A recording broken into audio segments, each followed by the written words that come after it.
bottom in the league. The goal differential second from the bottom, and the other two are at the bottom.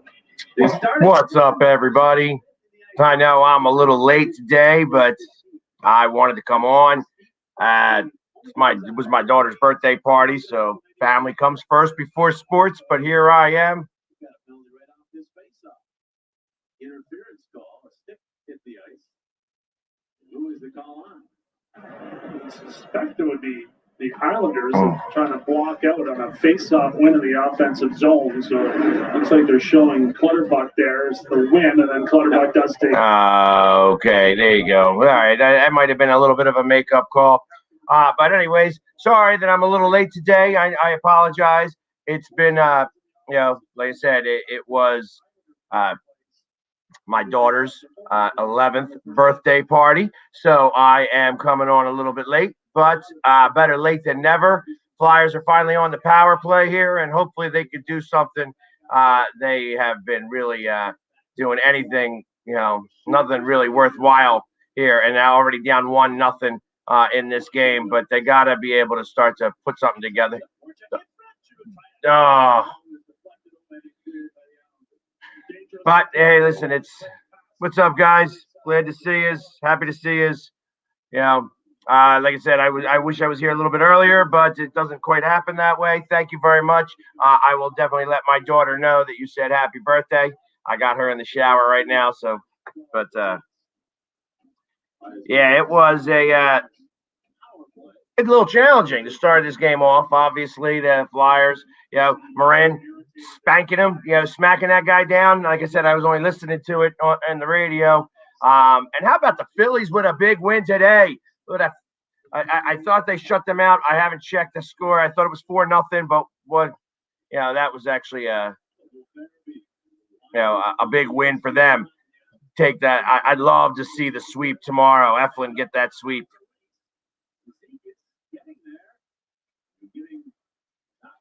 So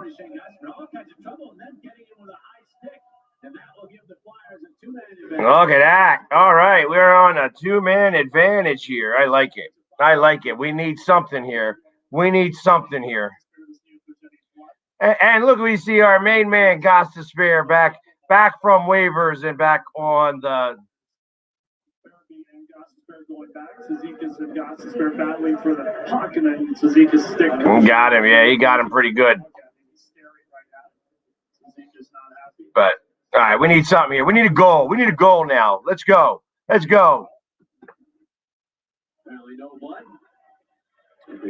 No blood. That makes a difference. Let's go. I'm going to share this. Edit privacy. Public. We got to make it public. There we go. That's what I want to see. So hopefully I can go start seeing some of the comments from you guys as well. Let's go. Back to Giroux. Giroux waiting back to Provorov. They will play catch a little. On a congestion around the net. Here's Provorov hammering, and it's blocked. And then tip past Provorov. It's Peugeot off to the races. Yeah, Peugeot ain't got it. Let's go. Get him. Go after him. Get that puck. That amazing that you guys are that weak. I tell you, the coach, whoever does this is ridiculous. The coach who's doing the power plays and the penalty kills better get fired at the end of this year because he stinks. P.U. Again to Giroux. Back to Provorov. Very stationary, the Flyers. Giroux holding on into the slot. Chipped wide by Hayes. Voracek gets it back to Provorov. Now Giroux winds his blast. It's deflected. Safe stroke and the rebound deflected to the other side. It's a 5-on-4. Centering pass is tipped away from Giroux. He will keep kept it in the zone, but it's out. Let's go. One chance in front there for Nolan Patrick, and Sorokin made the save, and then a good. Thanks, guys. Hey, listen, anybody who is on my personal page, I am not able to see your comments. I was able to kind of pull it up here, so I do get a little bit of that, but sorry. There we go. I'm gonna try to keep track of that a little bit. Recover, but his pass misses Gostisbehere. It's down the ice, and that'll just about do it. 5 seconds remaining. So I am wearing my Flyers Carnival shirt. You know, it's like I figured I needed to change. You know, plus I've been sweating all day today. You know what I mean? I didn't want to put on a jersey. It was just too hot. Yeah, you have to be really careful here after that time. Let's go. Let's go. Let's go. Let's go. Clutterbuck can clear it up and out. Yeah, and I'm hoping that somebody here a little bit can give me Backhanded in by Lazinski, but sent right back out by the Islanders. This will be icing against New York. Yeah, minute 23 left. They just iced the puck. Let's go. Let's go. Power play, Pajot doing the job, delaying down the other end and then blocking a shot right here. As Provorov blasts away and Pajot not only blocks it, but takes it all the way down the ice. There's Mayfield trying to block that one. Patrick with a couple of cracks out of it in front and JVR on the backhand. Sorokin down on the butterfly. I want to see him do something here. Sorokin had his 8-game winning streak snapped his last time out. Start before that was 36 saves worth against the Flyers in Philadelphia, where he basically won a game for the Islanders. Yeah, the talented goaltender, young guy that's trying to make his mark. The shot from the angle deflected wide of his net. Nelson after the puck behind the cage. He's got it. Good steal by the Flyers. Come on, let's do some work. Do some work. Bounces free. Hayes in front and couldn't be rammed home by Patrick. Comes back out. Sanheim a shot wide. Up the other side. Hayes a Get up! Patrick in front couldn't finish it off. Nolan Patrick's had a couple of good chances in tight, but couldn't bury it. And now into the final. Need to get him up higher. Need to get him up higher. He's been flopping around like a flounder. Control. Barzell trying to pivot away from Lawton. Got it to the point. Mayfield shot hit Myers. He bounces to the corner. Thank you. Appreciate on a t-shirt. Let's go. Let's go. Mayfield down the line. His pass hit with a high stick of Barzell.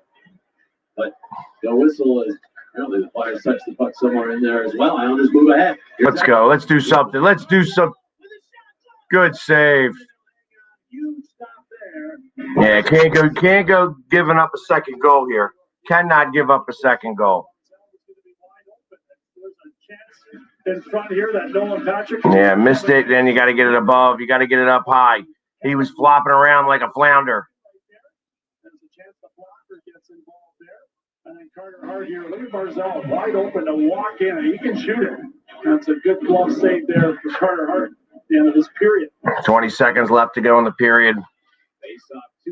Got to make something happen here. I'd like to see something happen. Ain't enough time, really. They ain't going to be able to get down ice. Give the Islanders another offensive zone draw. Another acing, 8.5 seconds left.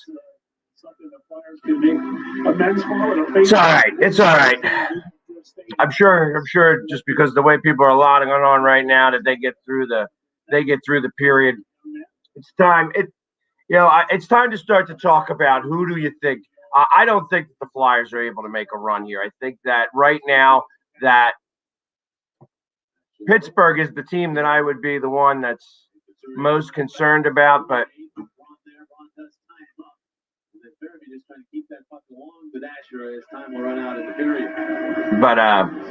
yeah, all right. And it's the end of one. The Flyers outshot the Islanders 10-3 there, but of course the Islanders did get the one goal on the power play. You know. And it's time to start to talk. And like I said, as I was saying just a few minutes ago, it's time to start to talk about who we think. I don't think that the Flyers are going to be able to make a run. I just don't trust this team to be able to do it right now. As much as I want to root for them and I want them to win these games, I just don't see this team have the heart to do it. It was nice to see, Sam drop the gloves, but realistically, I mean, 2 bad penalties in a row. You could see that that's frustration. That's a frustration penalties. Those types of penalties, when you're having those types of things happen, excuse me, guys, as I lower the volume here a little bit. When you have those types of penalties happening, that's where it starts to get a little messy. You know what I mean? It's just, and that's where I don't think that this team just has the makeup to be able to put it all together now. Like, for some reason, they just don't. I don't know why. Like, from last year, I don't know what happened between last year and this year. And excuse me. when I start thinking about the defense and how the defense has been floundering around a little bit, and just the fact that they are unable to put anything together, and it seems like that they're always trying to fight back into the game where they're letting up goals. I mean, they've just let up so many goals lately, and it's poor defense. And you know what? I can't say that Niskanen is the was the answer there. You know what I mean? Is that really the case that Niskanen, losing Niskanen to retirement, loosened up our defense so tremendously? I don't know that that's the case. And it's a shame. It really is a shame because, like I said, last year this team looked very promising, but now it's such such difficulty in terms of the way that they are playing.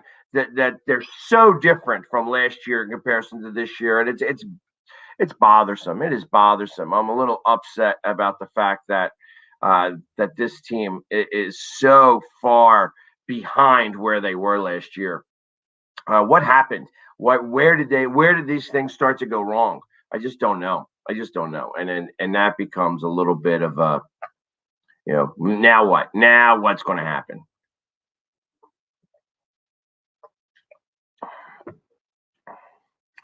Oh yes, Ed, that is correct. And not paying attention, just not paying attention at all. The fact that they are letting people in, and behind them and not seeing them, and they're able to get the passes in between people and stuff like that.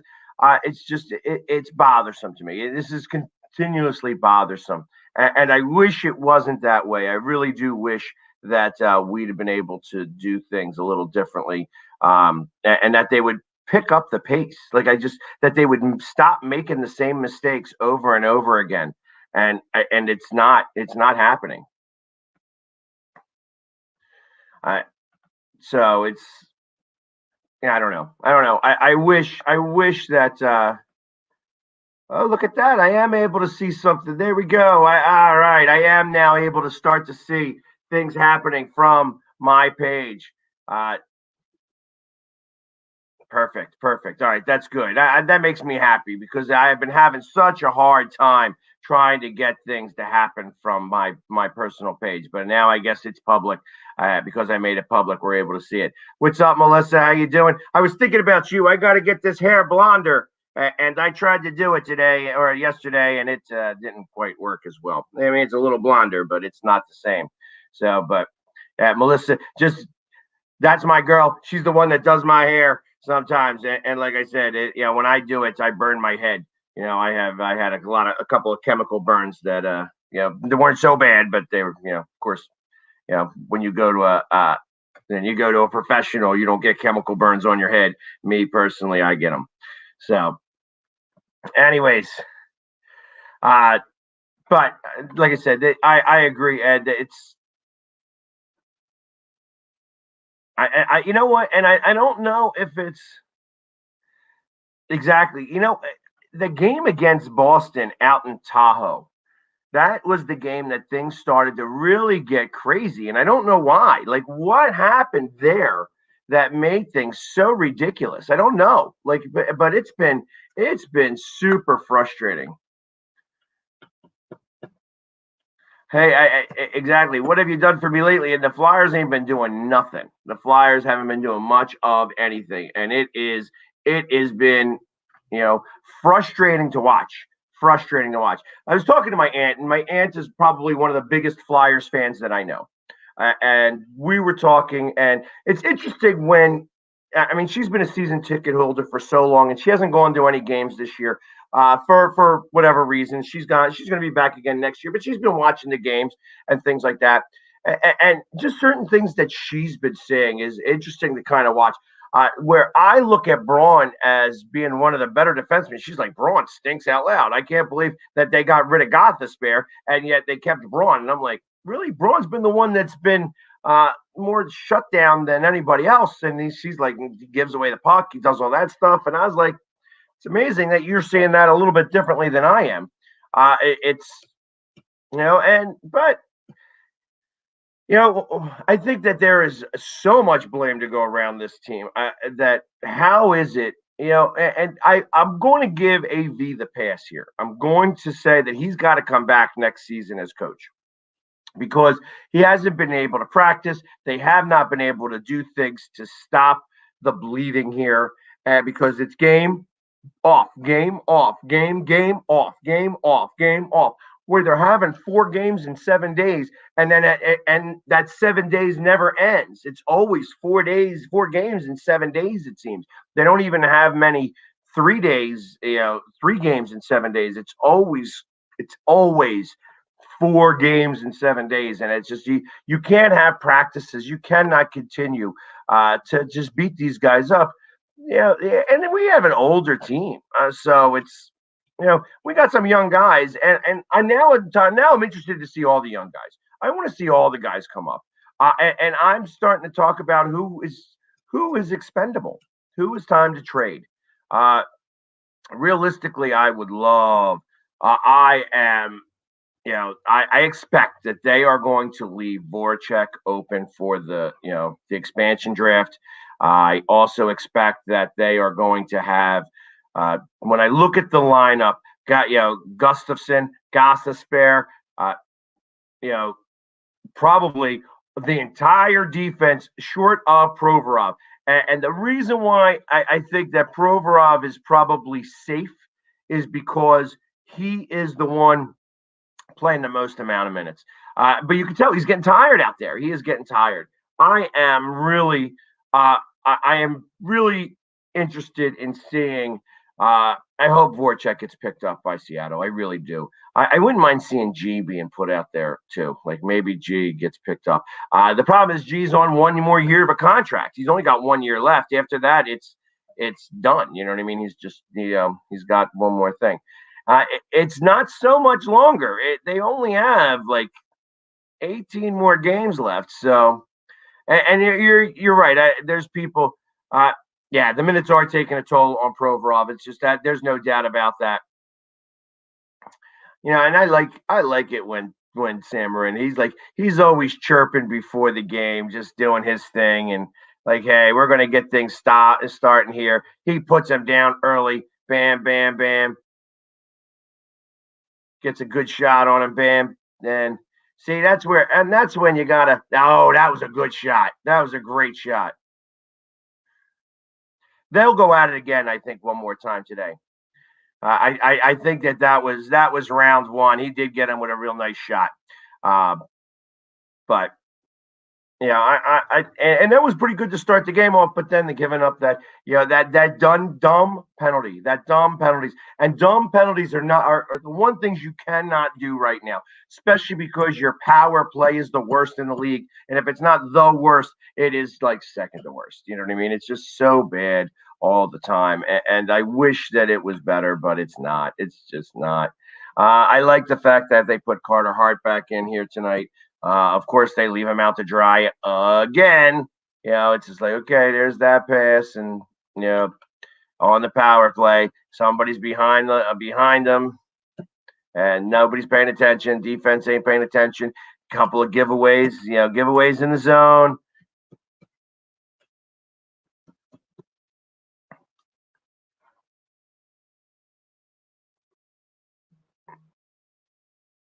You know what? So you think that Philly did him wrong, the ghost. I don't think so. I think that he's just kind of, he was strong in the first in the first season, and then he's not anymore. He's just not. He's not the same guy. When he was a rookie, they didn't know him. He had a great shot, and then all of a sudden, he started to, think too much. Um, yeah, I would, to be honest, I was never. All right, there you go. Just because I'm going to put that out there, I was never a big Hartnell fan. I thought that Hartnell was really good on the power play, and that's it. He had that one shot that he would wind up from up in Nova Scotia and go down and blast it on a one timer, and that was about it from Hartnell. Hartnell always got a little bit more. And he's okay as an announcer. I don't hate the man, you know what I mean? But I was never a big fan of Hartnell, especially because he wore my number. He wore number 19, and when you wear number 19, you better produce. That's why I've got a really big problem with Nolan Patrick, because Nolan Patrick is definitely not a number 19 as far as I'm concerned. The Nolan Patrick experiment is over, and he would be another one that I wouldn't mind seeing put out, in that draft. I kind of expect that there's going to be a lot of that happening. I fully expect, there's not anybody that I need to save here. I want to save Carter Hart, so you're definitely going to make sure that he's protected. I want to see Provorov protected. Beyond that, I don't care if anybody else goes. I mean, I believe obviously Farabee. You got to protect Frost because he's going to come back. I guess you gotta. I don't even know that I'd protect Oscar Lindblom.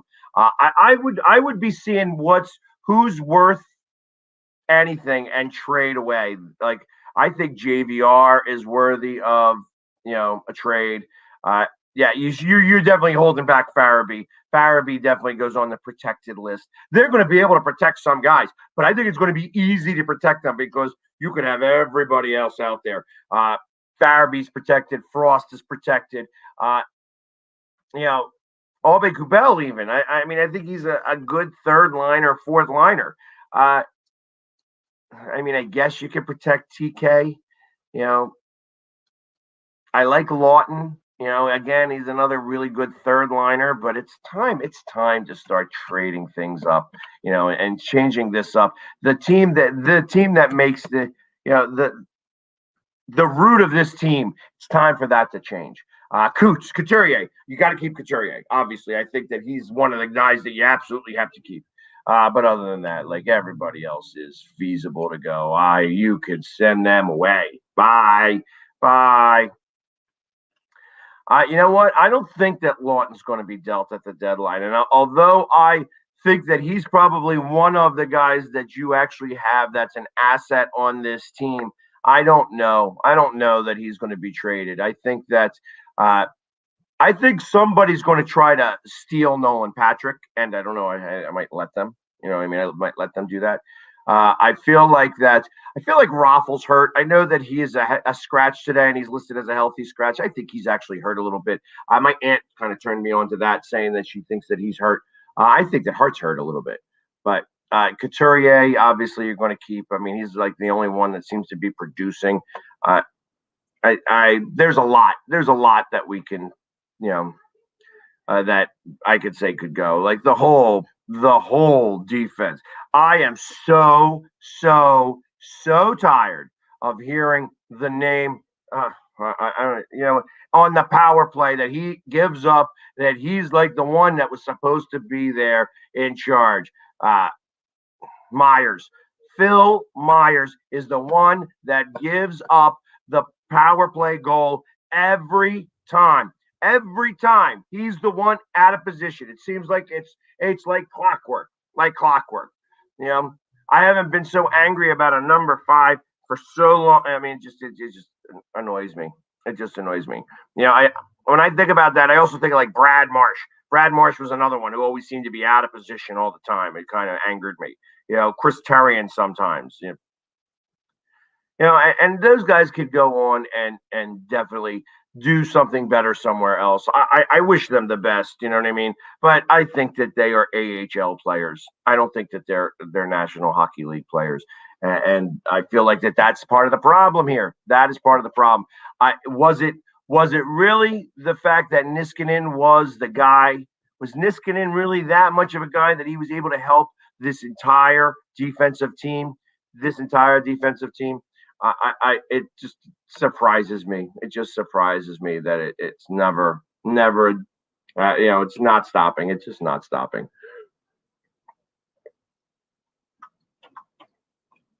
Got to get some water in me. Hey, you know what? I'd like to see him. I wouldn't mind seeing him. You know what I mean? Get all the young guys up here. Start giving them a chance. Let's see what they can start to do. Let's see what you have. Because as of right now, we don't have much. We don't have much, and I feel like that anything right now is better than what we have been producing.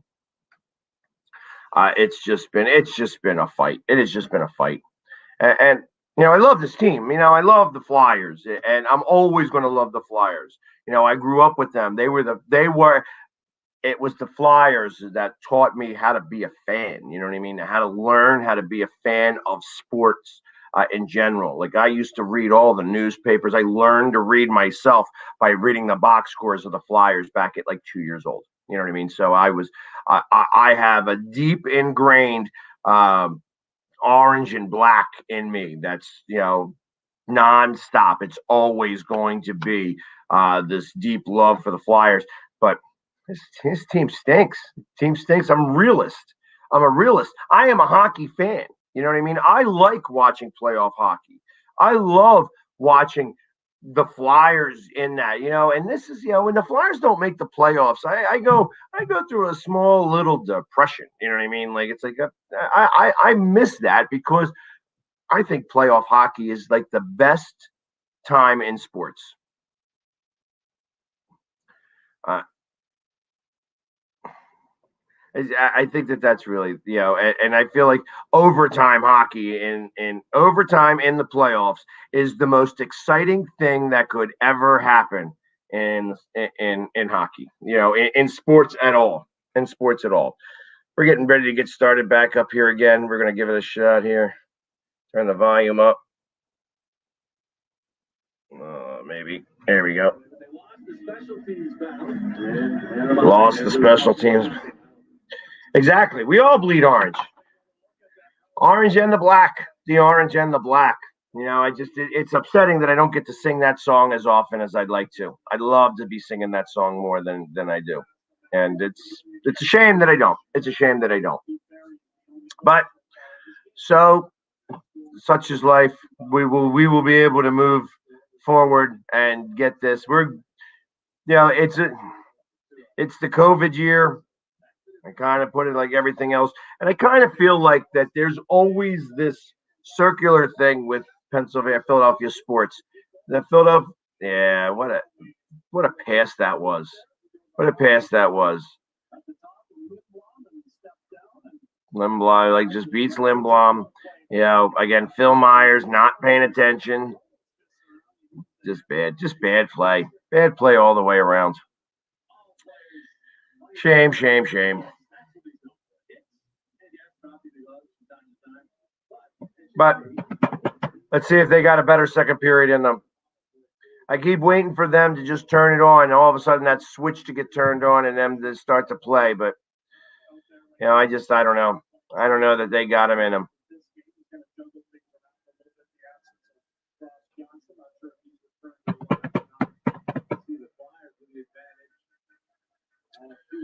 I tell you what, I will go ahead and give you the link, but I because of the way that we are doing things now, you got to have something to say. I can't just have people come on the links anymore. Because we are on Zodiac TV and the Northeast Streaming Sports, I need to be able to have you guys on and off pretty quickly. And that's, and that's not something that we're used to doing. So you got to have like questions. You're going to be on for like 2 minutes and then go off again. I'm being directed a little bit here. So I will give it here at the first television timeout. And then I can have some guys come on. But make sure you have actually questions that I can answer and stuff like that. Because like I says, we're now doing this on TV and things like that, we have to be a little bit more professional. I can't just have everybody start to come on and sit on here anymore.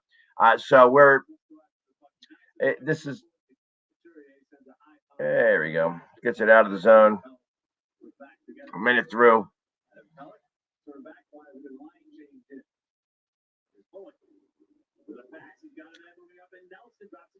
Come on, boys. It's just like that, and that's the other thing. They're like puck watching in the zone. Like, I don't know. Like, so sometimes you got to stop watching the puck and you got to see where the guys are looking. And it always seems to me that the Flyers are too busy looking at the puck and not paying attention to the guys who is around. And because of that, that is the reason why they're continually, guys are sneaking in around. I'd appreciate that. And I appreciate us doing that on a more private level there, Melissa. But thank you. You know what I mean? I don't know if I want to do that live on this show. Thank you. Exactly. Yes, that's exactly what I'm seeing, Ed. That they just continually are like not paying attention. Just not paying attention. That they're too busy looking at the puck, letting the play come to them, and that you can't play that way. This is the NHL. You know what I mean? This is professional hockey, not the juniors, not the AHL, where you can have speed and stuff catch up, where the guys aren't as skilled. These guys are the best in the world here, and that's what isn't the biggest thing. Like, you have to be on it, and you cannot continue to just do. You cannot just sit there and watch and hope the play comes to you. It's just and that's what the Flyers have been doing. The Flyers have been nonstop, just letting the play come to them, and trying to get their mojo back. They got to get their mojo back. That's exactly mojo.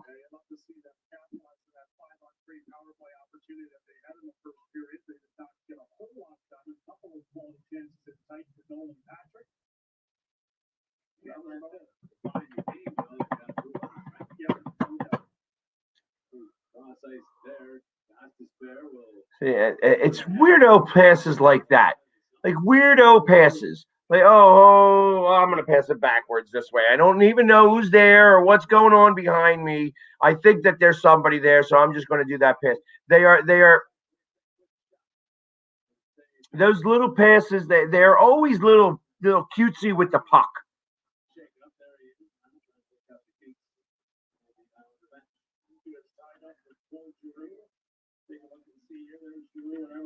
I don't know if I would consider maybe Farabee, because I feel like that he's the closest that we have to a sniper. But other than that, I don't know about Nolan Patrick. I think the Nolan Patrick experiment is over. I feel that he's probably going to get better 3 years from now. I don't think that he's done as a hockey player. I think that he is done with the Flyers. I think that he's got to move on. Yeah, and he's young enough where I think that he's got some stuff that he's going to be able to do. He's just.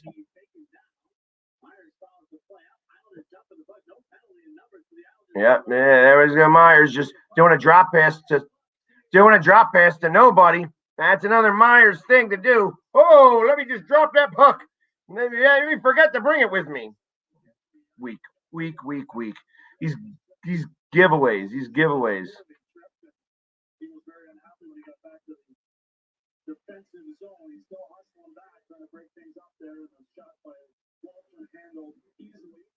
Yeah, I don't know. I don't know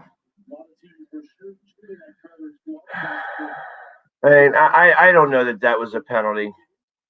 I don't know that was a penalty. It looked like he tripped up on his own, just the way he kind of, flailed. He looked like he lost an edge. I can't say that.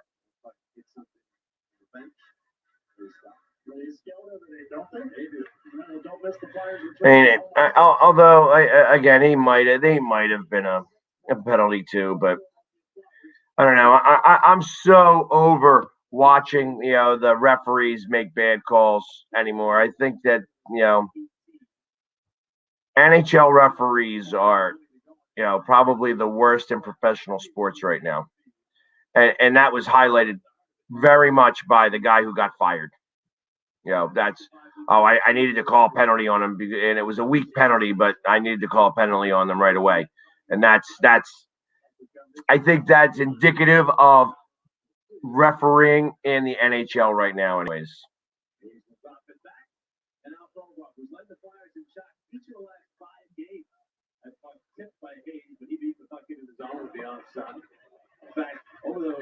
Exactly.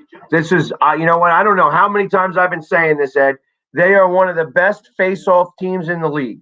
And my thought is that you have to put the puck on the net. Put the puck on the net. I don't care how soft it is. You drive to the net. Drive to the net. If you continually drive to the net, you're going to get those bounces. You're going to get those rebounds. The goalie is going to make a mistake. You need to make sure that happens.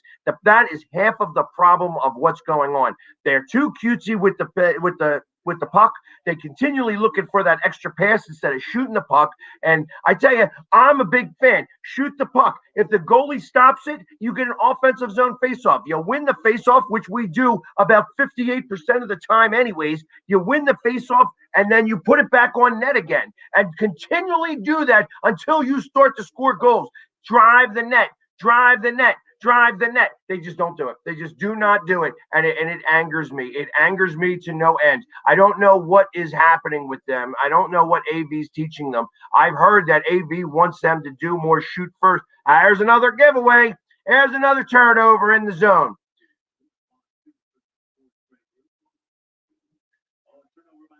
Yeah, 2 turnovers.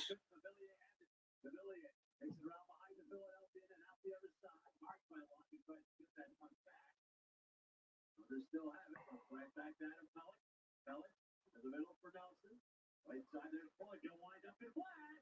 It's not saved. The rebound by Hernelli makes the save on. As he was able to deny the Islanders in tight there. Couple of big stops on Wallstrom, and Flyers are still within 1. Yeah. I really do. He doesn't play like a right winger. He plays like a bad defenseman. That's what it is.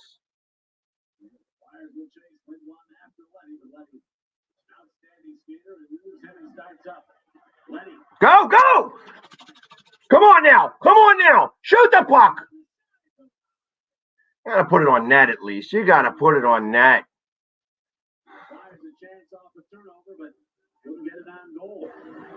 Now the Islanders get it in. Martin after it. Stick bounces free. Gostisbehere has it. Couturier, who lost his stick, he has it back. Patrick. I hear you, Melissa. They're just not. They continually make poor decisions. But that's why I want to see. I'd rather see young guys up here. I want to see. I want to see Cam York. I'd love to see what he can do. I'd love to see some of the guys who are in the AHL right now doing something down there. Come on up and see what they could do with the big club. It's time to start to make some changes. Like I said, to the core of this team.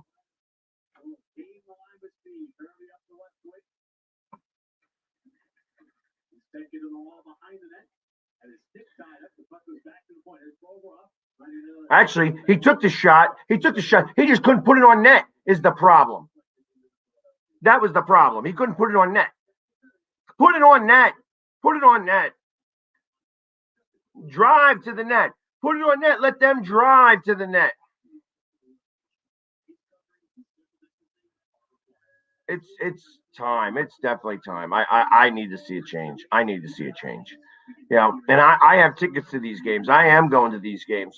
They are hearing me, and I don't boo. I'm not a booer, but I definitely got to let them know that, that we're unhappy. The Flyers fans are unhappy. It's because the Flyers fans and the Flyers fans are probably the most faithful fan in Philadelphia. I know that everybody loves the Eagles, but the Eagles, they get angry when the Eagles are not doing well. You know what I mean? The people love the Eagles, but they're always done. Eagles fans are always done. I'm done. This season's not done. You know what I mean? Blah blah blah. They're always doing that. Flyers fans are usually the most loyal to their team, but when they're playing this poorly, it's a shame. It's bad. It's bad. I want to see it better. I'd like to see them play a lot better, but we'll see.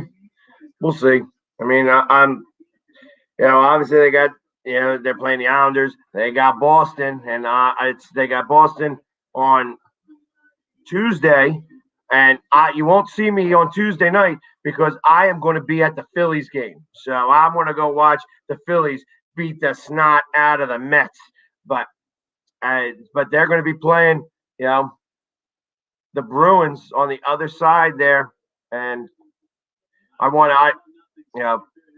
hope they got something to do. I hope they got something.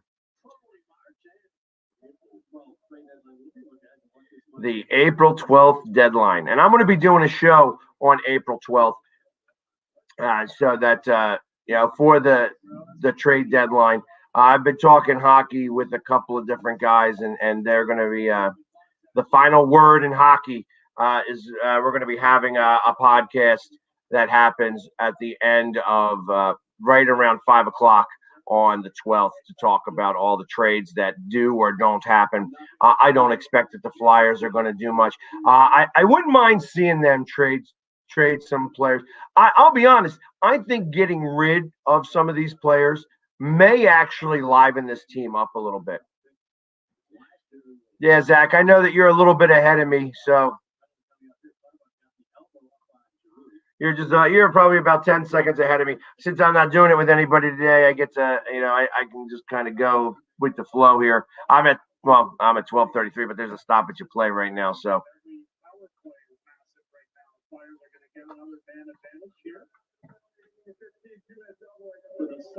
2 minutes for elbowing. Let's go. Let's see how bad this power play could really be. That was a good elbow, too, for Giroux. And I'm still waiting for my call, Pepperidge Farms. Still waiting for my call.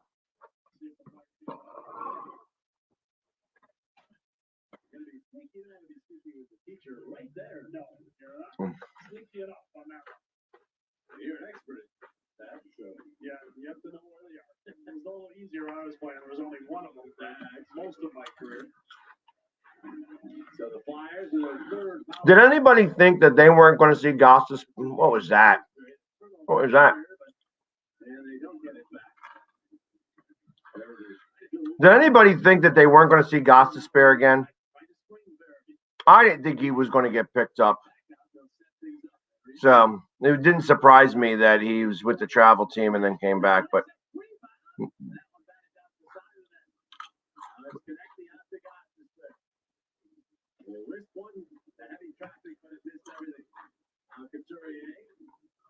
oh. Almost halfway through the power play already. Here's Couturier to connect in the right way. Back to Couturier. Come on. Off the mark, had a lot on it for Giroux. I kept it in. Let's go. Shoot it. Very aggressive penalty killing by the Islanders in Provorov. Back to Giroux and now Provorov. Almost mishandled. He's got it back. Here's to Giroux again. Half minute on the power play. Provorov one-time blast is blocked out high by Pajot, who also gets to the puck along the boards. Oh, see the ref getting in the way there. Come on.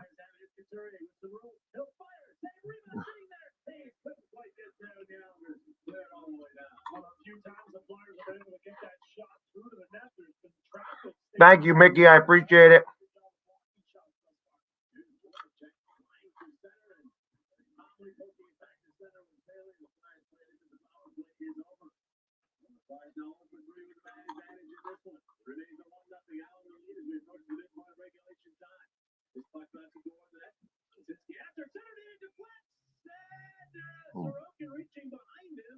Wow. That almost was an own goal. That was almost an own goal. Where it looked like the defenseman is the one that smacked that one in.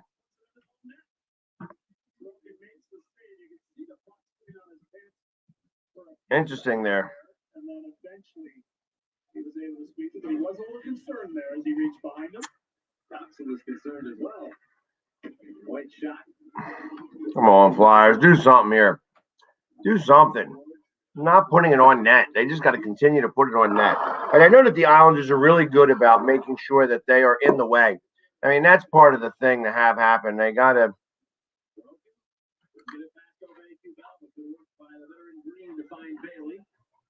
Bailey got it into the middle. The Villiers is looking very dangerous. Seems like almost every time he's on the ice tonight. As the only goal of the game. Wiped out by the on the boards. Flyers moving ahead, but not out. Green.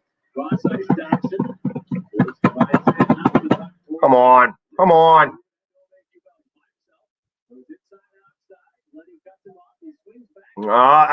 Again, not paying attention. Too busy passing the puck.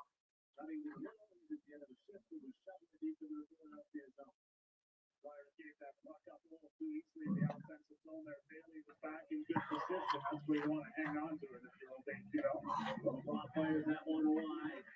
The other way, a shot deflected, and then right off the glass. Let's go, Flyers. Let's go. It looks like that they're doing something here, but they're not. They're not putting these pucks on net. They got to put them more on net.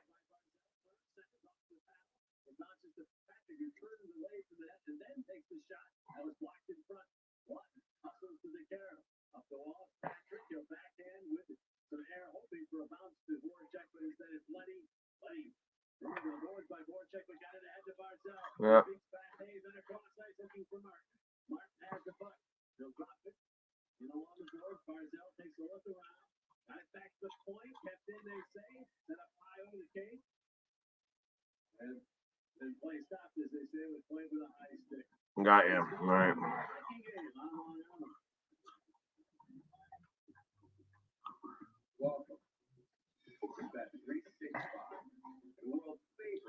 So I don't know. I mean, I can't imagine that the Flyers even have good shots on goal this period. I mean, I feel like that they that they are having a hard time just putting the puck on the net.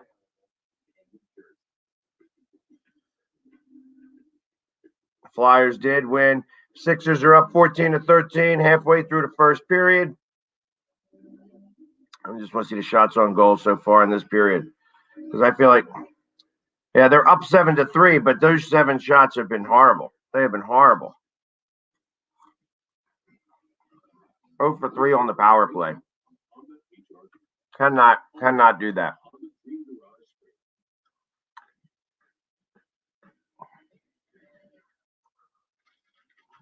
I don't know. It's been very frustrating. It has been very, very frustrating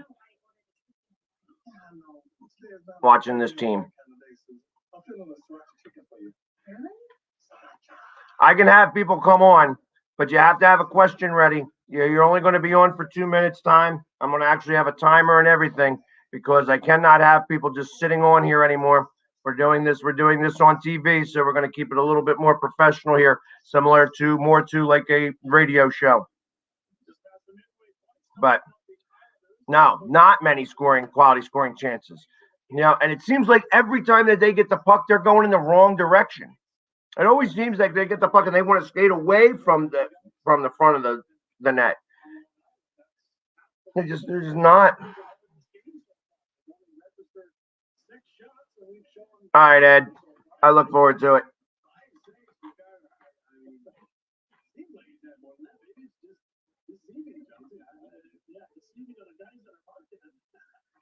He's only had only 6 shots on goal. 6 shots on goal by the Islanders. Of course, 1 went in the net.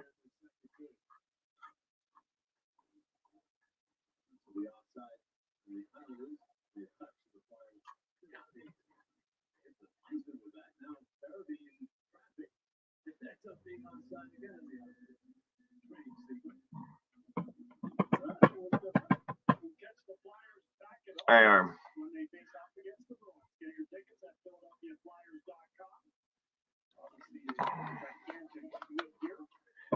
Tickets on Tuesday. That's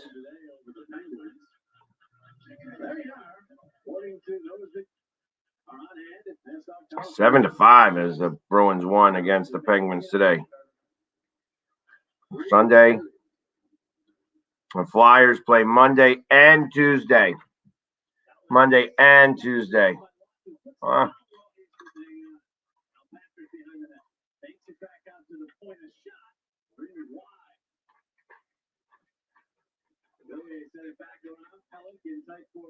Let's go. Nope. Come on.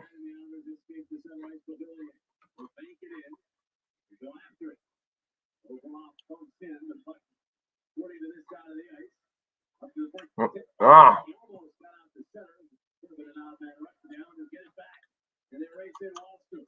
Walston from the angle shot. Bad save. Or hard if I say it loud. Maybe they'll mark that down as a save.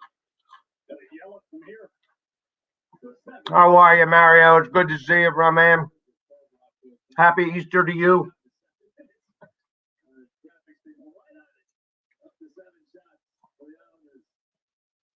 I wish I had some good news to talk about. Phillies won today. You know, here's a fun fact for everybody. There has been a number of times that there have been that the Philadelphia teams have played on the same day. There has only been 28 times that all three teams have won. Good save. 28 times that all three Philadelphia teams won on the same day.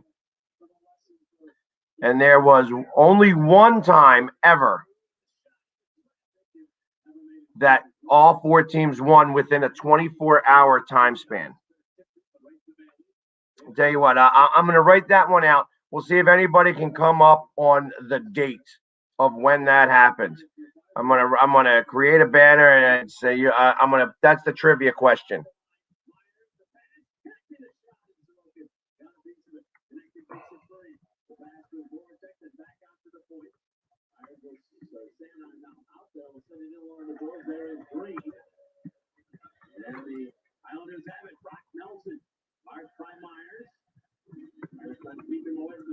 Sure.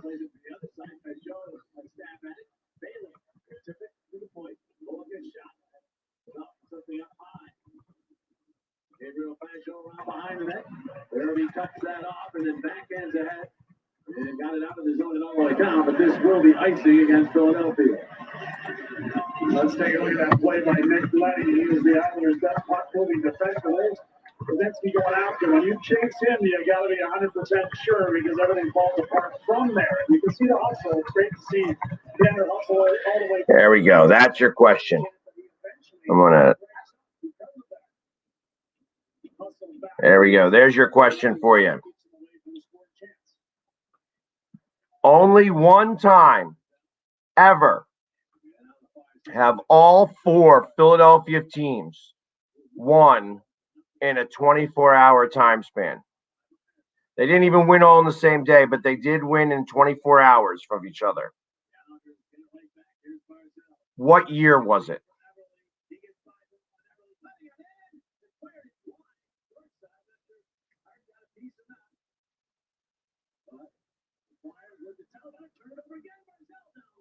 Turnovers. Defensive zone turnovers are the big deal here. I cannot stand it. I cannot stand watching it. It's a tough one. This is a tough trivia question. I did a lot of research to figure this. Wow. Again, too busy watching the puck. Not playing the guy. Puck in the back of the net. And what was Ed talking about? Can't be letting Barzal skate free. Too busy watching what's going on with him. This guy at number 18 just comes walking in. Hey, here I come. Bam, score. Look at that. Another giveaway, another turnover. Not paying attention. Bam, score.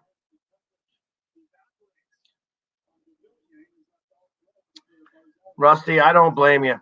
I do not blame you. I am a glutton for punishment. However, I am definitely a glutton for punishment.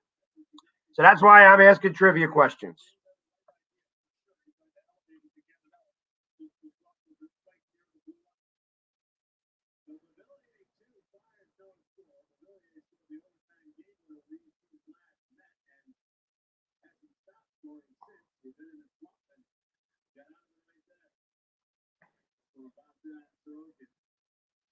I agree.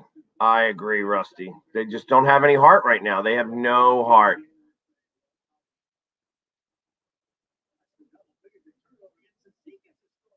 Another defensive zone.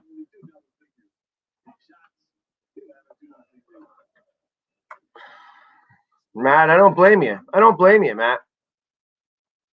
There you go. He just broke his TV remote. Rusty.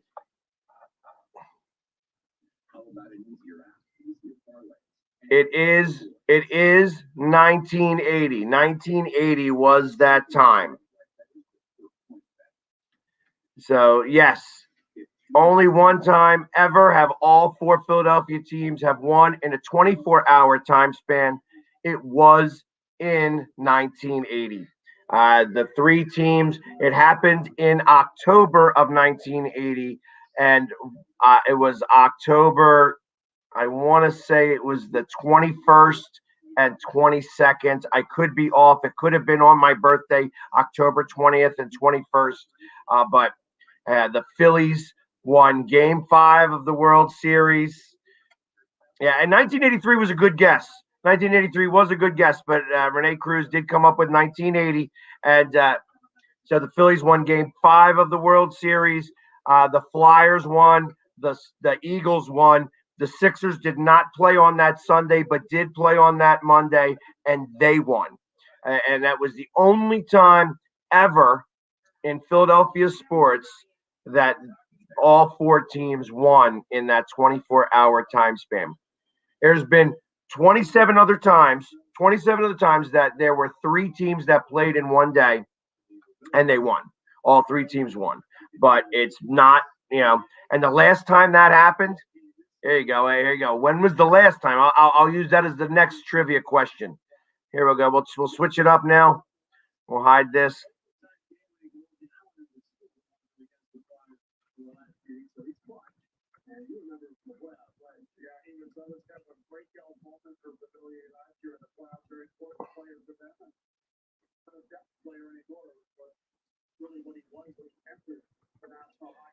Three.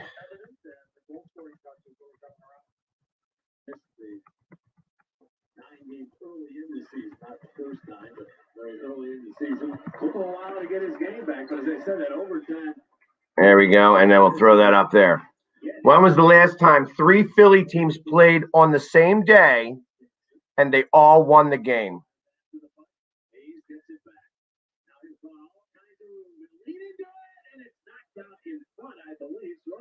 I'll give you extra credit if you can figure out the month and the teams.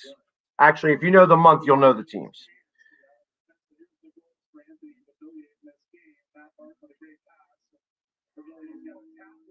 The last time that it's happened 28 times throughout history since the Flyers came into existence, because ultimately the Flyers came into existence in 1967, 68, and that's when there were four Philadelphia teams playing. I'm not counting back the days when there was the Philadelphia Athletics. I don't count them, but so I'm just counting the four majors, the teams that are here now.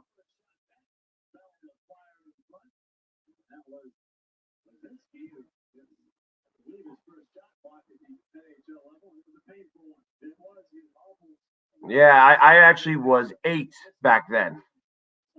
Right, so you're a little older than me, but I was 8 years old when I am, in 1980 when that all happened. And like I said, it all happened right around my birthday, so I was excited.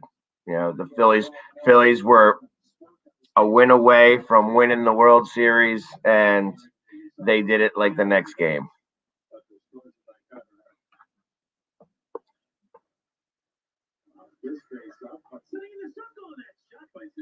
Rusty, I'm kind of surprised at that as well. I think that they're going to. I don't think that they have a choice. I think that they have no choice here, but they're trying to figure out who's going to be worthwhile to get rid of. And if you start benching guys before the trade deadline, it kind of puts it kind of puts you on notice there, and that you lose any type of value for that player. So if you want to try to get something worthwhile, you can't bench them. So that's probably the issue on what they're doing, Rusty. I wish I could say that there was a better answer than that, but unfortunately, that's what I think is going on. That they have no choice; they have to play these guys until at least April 12th. Once they get to April 12th, then everything kind of changes for them.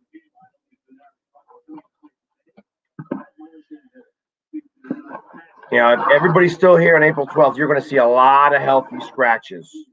A lot of healthy scratches. I think that you're going to start to see, Lindblom sit, and stuff like that. And I'm again, I'm only hypothesizing that. I mean, I could, when AV came here, he said how that it didn't matter if you were a veteran. If you aren't playing, if you're not playing well, you're not going to play. But he ain't got no choice now. It's like they continually PU. They're just PU right now.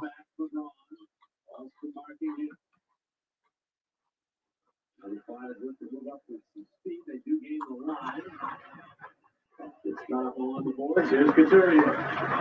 Knocked down by Letty. And see Couturier knocked off the puck that easily very often. Now that they will clear. Yeah, I think it was a good dime call after Myers getting away with that shot on Matt Martin when he pushed him down. Here's Hayes poking it free to Patrick. Patrick, back to Let's go. Let's go. Mayfield Lawton after in the corner. Mayfield jabbed it up to Bailey and they clear the zone. That's a very simple play there, Jonesy, but that's what makes the Islanders so good. Mayfield won that race. There's a little more hunger for that puck. Yeah, then they make the line change, get fresh legs out there, and manage the last minute of a period, a very important minute. Gary Trout's very good at getting the Let's go. Let's go. Let's go. You got a 3 on. Nobody paying attention. I hate them drop passes when there's nobody knows. Nobody has a clue.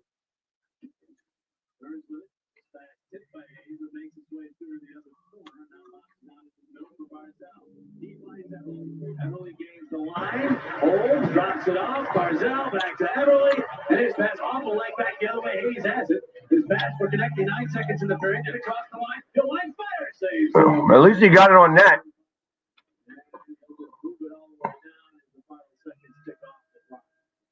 At least he got it on net. D, I hear you. I hear you, D. This is a frustrating team to watch. It's a very frustrating team to watch.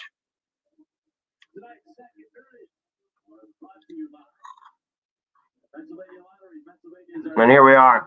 At the end of 2 periods, the Islanders are up 2-0. Again, the Flyers are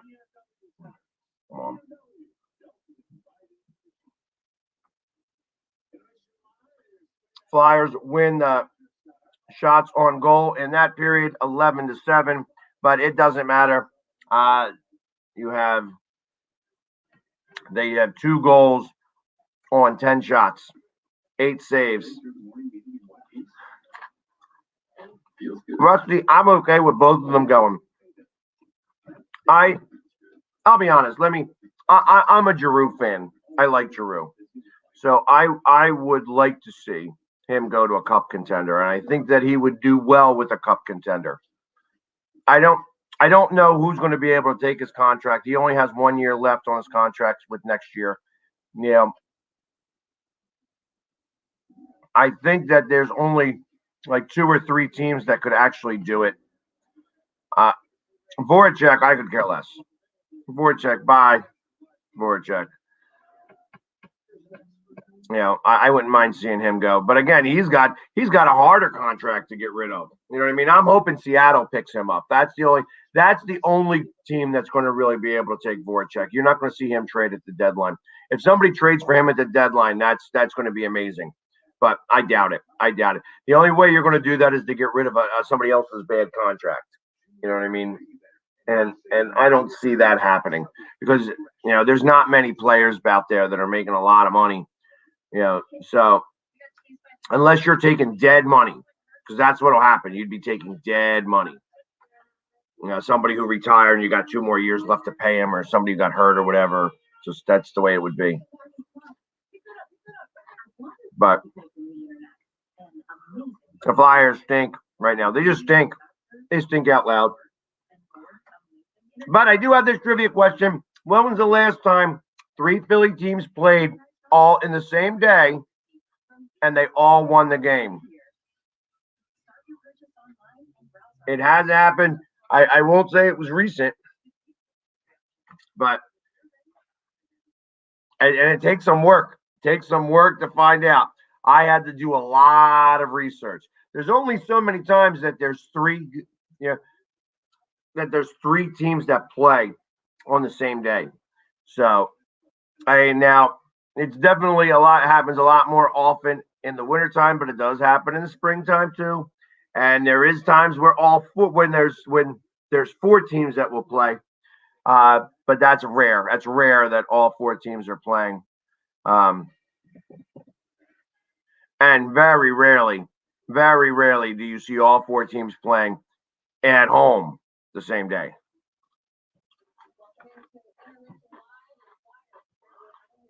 But sometimes you see 3. I mean, they used to do that with the Spectrum, the day-night doubleheader, and then the Eagles would be playing as well.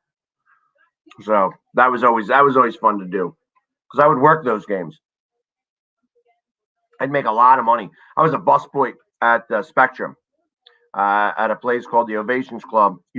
For anybody who was older and remembers the Spectrum, it was called the Blue Line Club when it first opened. Then it turned to Ovations Club. Then it turned to Bullies once it was for the Phantoms.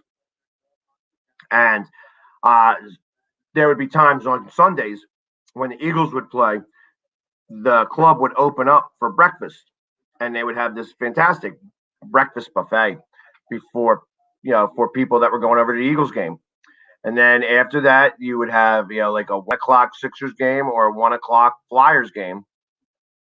And then they would, change over the ice. So I would work like a 14, 15-hour day. And anything, it was a union job. So anything over 8 hours was overtime. And I tell you, I was making lots of money. I tell you, so I started working there because my family worked there at 14, all my life. So at 14 years old, I got a job there. I had saved enough money between 14 and 17 years old. Then I went backpacking through Europe between my junior and senior year. Of course, after my senior year, I went into the Navy, so I went right into boot camp. Wasn't quite thing, but my junior and senior year, between my junior and senior year, we went backpacking through Europe. I went to Ireland, England, Holland, Belgium, France, West Germany, and made it through East Germany. We drove through Luxembourg, which is a whole 45-minute drive. It's one of the smallest countries in the world. I watched somebody take a nosedive off of the Notre Dame Church.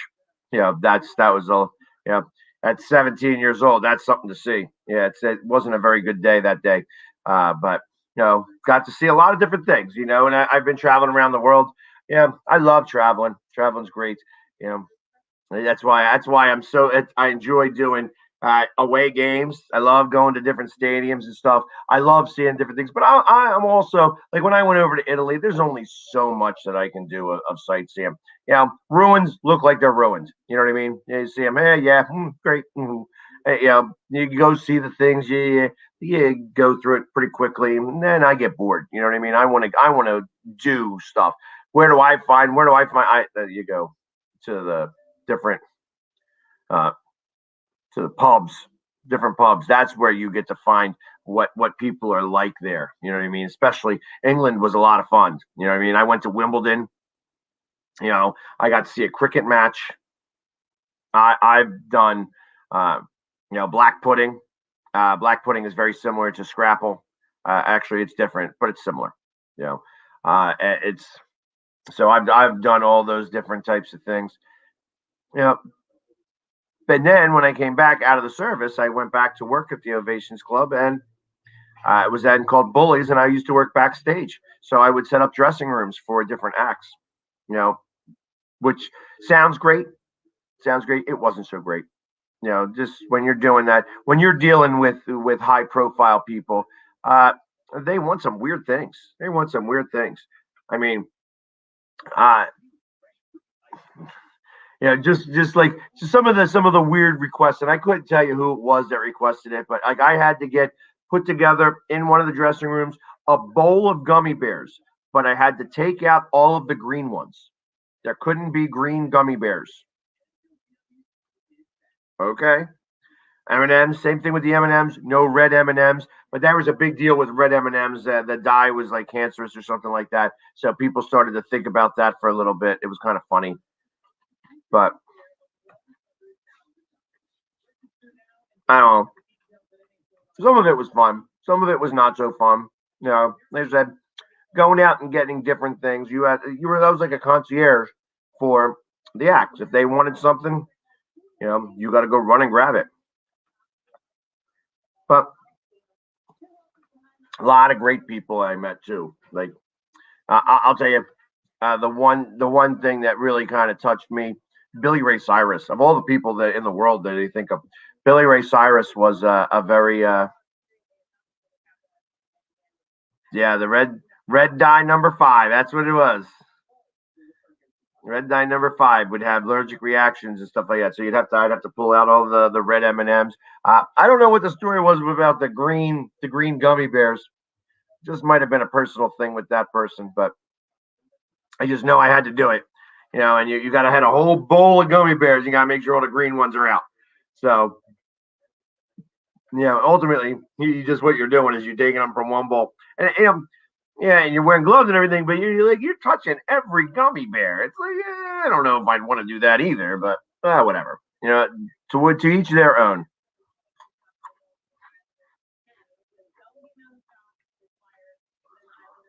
It's funny, Renee. You're talking about that. Like the brown ones, the light brown ones. There's always the dark brown ones, but the light brown ones were the ones that were the least common, and I don't know why they were, but they had a dark brown, which looked like dark chocolate. Then they had the light brown that was like the milk chocolate looking, and they were always the most uncommon. And then they switched up to blue. Like they had blue for a minute, and then they stopped them, and then they came back. Then you had the yellow ones, and I don't know. Back in the day, I used to see which color coding would be the strongest one. Because you figure the color might have something to do with the strength, so you could try to push the two together, see which one would break. Yellow ones always seem to be the stronger coating.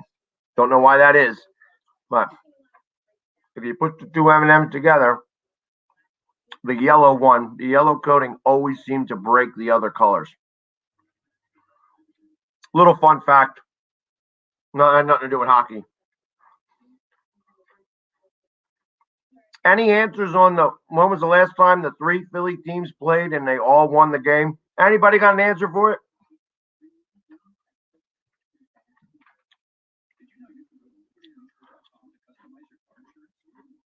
Also, just to let everybody know, there are a few things that are happening here with Philly sports trips that I should be talking about a little bit. We have announced that we are going. I'm gonna pull this up here and I'm gonna see if I can copy this picture. Let's see. Nope, I can't do that. It's not letting me do it. Anyways, June 26th, we are going up to Citi Field, and the Phillies are taking on the Mets, and we're going up there. It's a Saturday, June 26th. We're going to leave early in the morning from. Let's see. We'll be attending the Phillies June 26th at 4:10 p.m. We're going to leave on charter buses from South Philadelphia and the stadiums in the morning and have a tailgate party hosted by Cavs Catering up in New York. It was a great time back in 2019, and we're definitely going to do it. We're going to be on the Budweiser party deck section to watch the Phillies take on the Mets.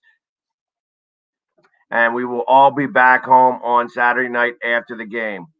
all inclusive, and you're going to receive a custom T-shirt, all for $189. $189 to go see the Mets and the Phillies up at Citi Field, and we'll watch the Phillies smack them down. Definitely want to check that out. PhillySportsTrips.com. When you're going to it, definitely let them know that the Philly Sports Guy. When you heard about, how'd you hear about it? From the Philly Sports Guy. Definitely let them know that. And also the other big trip that's going to be happening. Now they got a couple of big trips. July 3rd. This is if you want to go down to Nashville, Tennessee, if you are a Union fan, Philadelphia Union, the soccer team, we're going down to Nashville on July 3rd. It's going to be it's a 3-night stay at the Renaissance Nashville Hotel in downtown Nashville. It's near all the action and stuff like that. And on Monday night, we're going to go see the Union versus Nashville SC. We leave. The group leaves on Saturday, July 3rd, from Philadelphia Airport, and returns on Tuesday, July 6th. So that means we get to do July 4th in Nashville. That's going to be a trip that you want to go to. I don't know if you've been to Nashville. I was absolutely there for the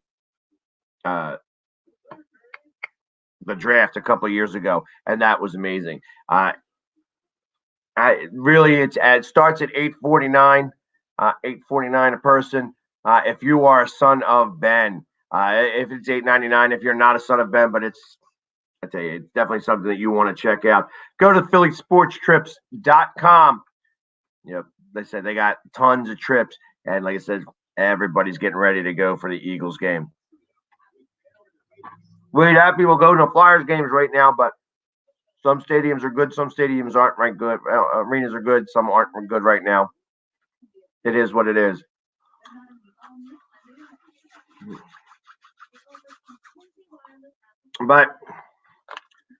And still no answers to this question. When was the last time 3 Philly teams played and they all won the game?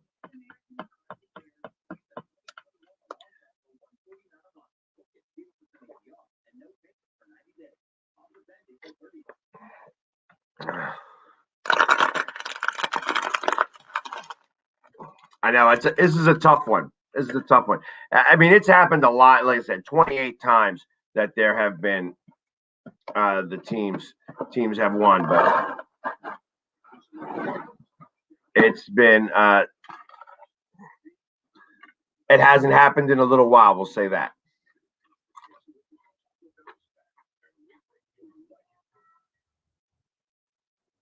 And it wasn't the time that you would think. That's an interesting looking TikTok. Huh. As I'm watching these commercials for Godzilla versus Kong, I don't know if anybody's seen this movie. I did. I watched it today. I'm not super excited about Godzilla versus Kong. You know what I mean? That's not my type of thing. I will say, though, I absolutely will say that Mortal Kombat movie looks intense. That looks really cool.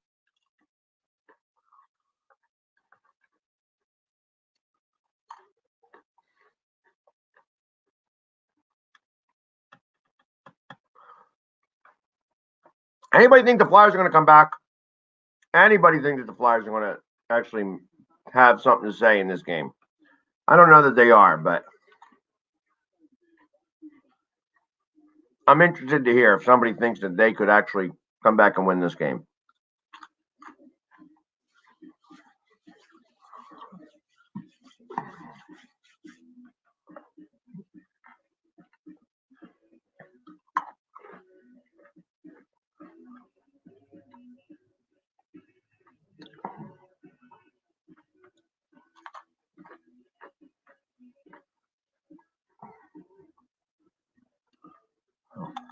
Them goals.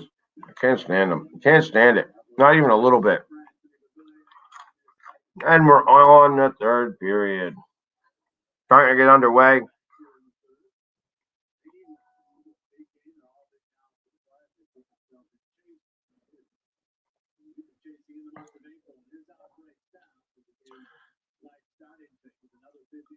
Yeah, 3 of 4 games. I can't stand these baseball series against teams.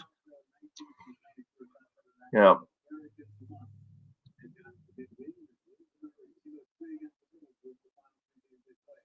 Yeah.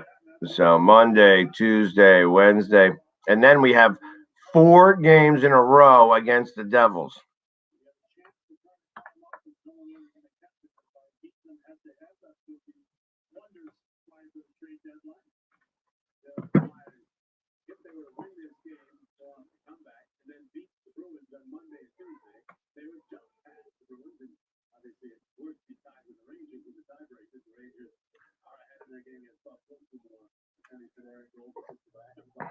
Yeah, it's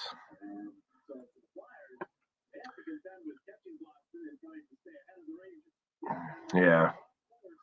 What's up, Miles Sanders? How you doing, my man? I wish there was a lot more excitement here. I wish I could be more excited about what's going on. I will give an update. The Sixers are up 43 to 36 with 7 minutes left to go in the second period, in the second quarter.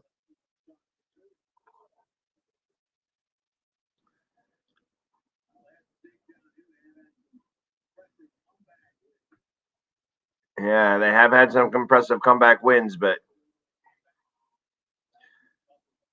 yeah, I can appreciate that, Miles Sanders, but I'm a glutton for punishment. Time for us to get it together. Let's go. Let's go.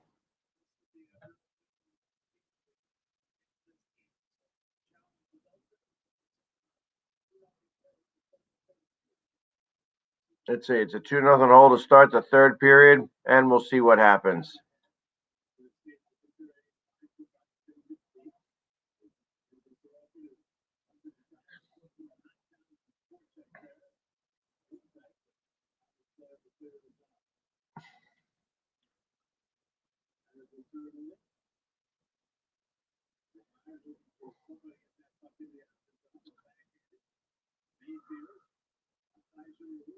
Come on, come on.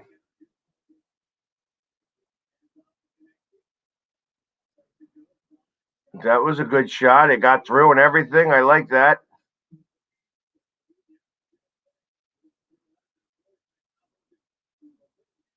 Uh-oh.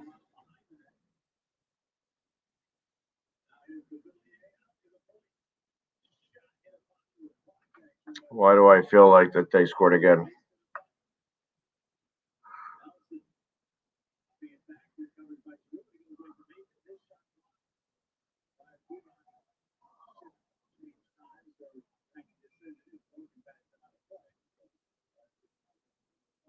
There we go.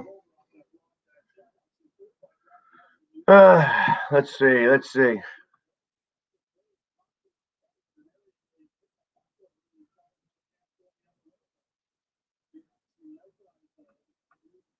Yeah, because he felt mesmerized because he's too busy puck watching. That's what they do. They puck watch. They don't actually solve any problems.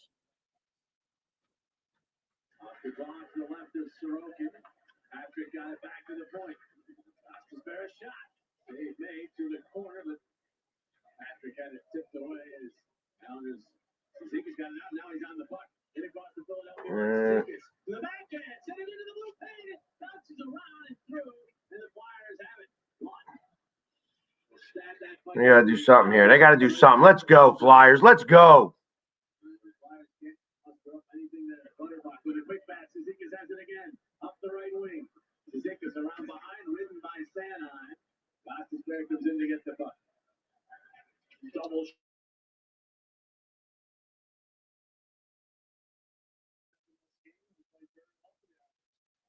Fails to get that puck deep, and Barzal will stay it back.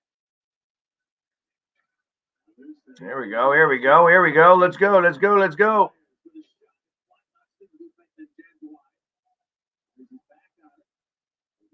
point. Provorov shot. Watch in front here, Barzell. He'll get the bullet. High bullet.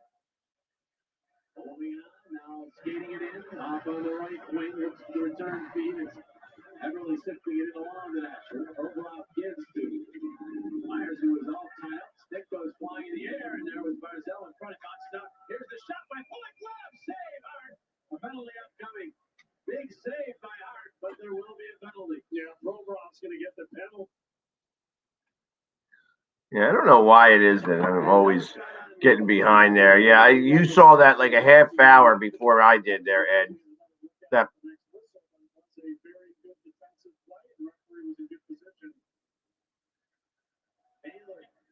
Turned it over. Flyers have it again, looking to rush shorthanded. The Islanders are back.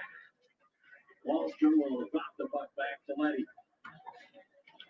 Like to see something happen here, but The Islanders change players. Their second unit out. At least second unit out. Yeah, you're fine, Ed. That's fine. I was able to. I saw it, and then I'm like, I'm waiting for the penalty to happen. And I know that he didn't have a stick or whatever, but that's like a frustration penalty, I think. I was able to catch up a little bit. I was way behind. I don't know why it does that too. Like, I don't know what causes that to happen. This, I tell you, YouTube TV stinks. I don't know why it is that I continually am losing.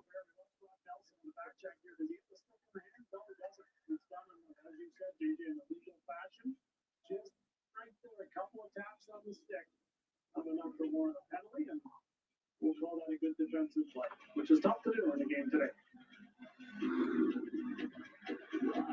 Everly will take this draw against Brzezinski, who gets the penalty kill time. Won the draw. Myers able to clear it all the way down as Letty cut it off. And now here's Everly with a nice move. It's it back out to Letty. Let's go, let's go. Pay attention, pay attention. Good block. Cool.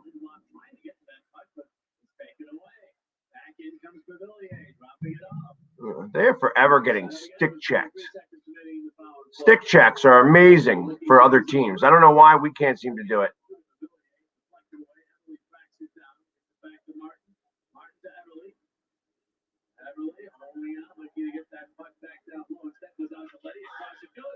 And Barzell didn't get any much broken to stick on that shot. But he did. Flyers get the puck and clear it all the way down. That'll do it for the Islander power play. Flyers back to full strength. There we go. 5 minutes into this third period. 5 minutes going through the third period. They're still down 2-0. Need something to come about. Let's go. Let's go. Let's make something happen. Let's do something here.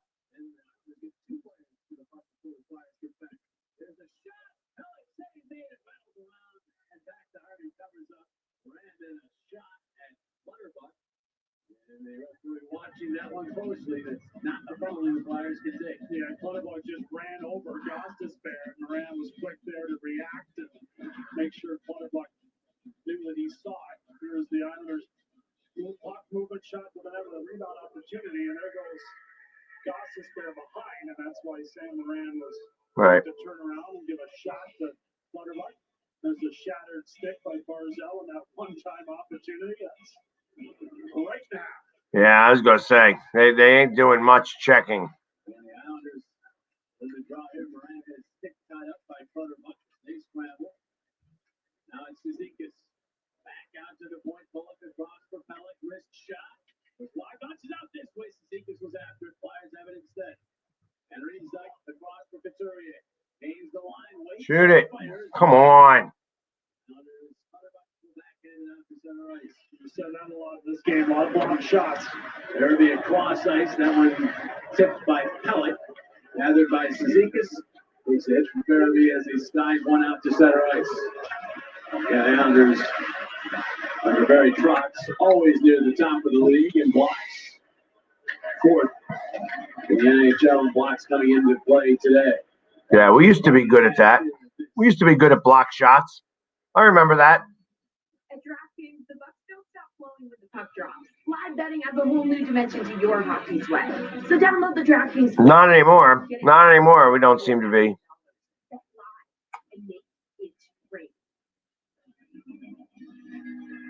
Giroux on this draw against Pajot. Goes to the corner and Pajot after it there.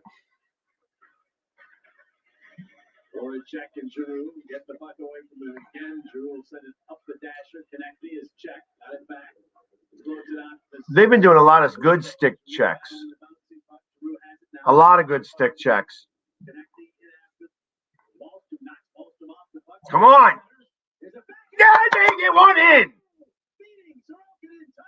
And the Flyers cut the lead in half. It's 2-1.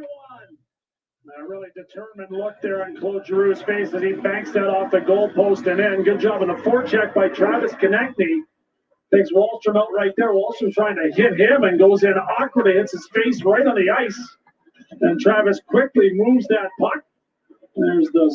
There we go. That was a nice backhand shot. Up and over. That's what you got to do. He likes to go down. This goalie likes to go down. You got to shoot it up high. He hit double figures on the year with his 10th. His 20th career goal against the Islanders. He now has 62 points against the Islanders, more than any other team in the NHL. So the Flyers. Yates couldn't get that pass too, otherwise they were looking dangerous again. Now Sanheim tipped the puck almost way to Villiers. Myers is back to get it up center. Come on, boys. Come on, boys. Get a little bit of fire now. Shoot it. It's all right. It's all right. Keep putting it. Got to keep putting it on net. Got to keep putting it on net.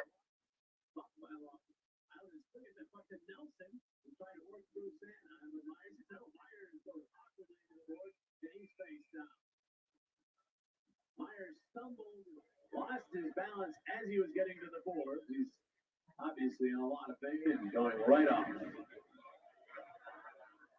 Oh, I think that's a shoulder thing.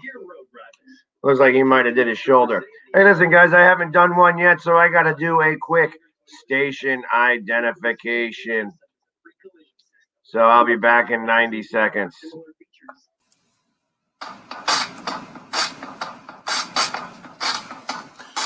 You're listening to Northeast Streaming Sports.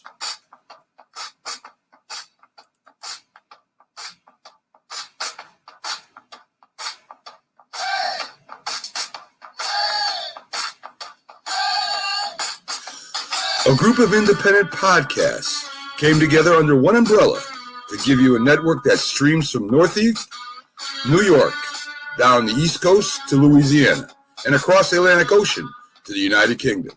Northeast Streaming Sports streams live on Facebook, YouTube, and Twitch. Can be seen on Twitter and Instagram. Audio carried on Spotify with our own website for the best sports information, updates, commentary, and entertainment. SportsScope, TGI Sports Talk, The Safety and the Sports Writer, The Philly Sports Guy, The Mac and Jack Sports Show, Stu's Wrestling Podcast, Four Stripes on Ice, Talking Baseball with Sal and Gioletti, Unscripted, The Big Shaw Sports Report, Frankie C Sports, Fantasy Football Face-Off, 12 shows and growing. There's one place to get your sports on Northeast Streaming Sports.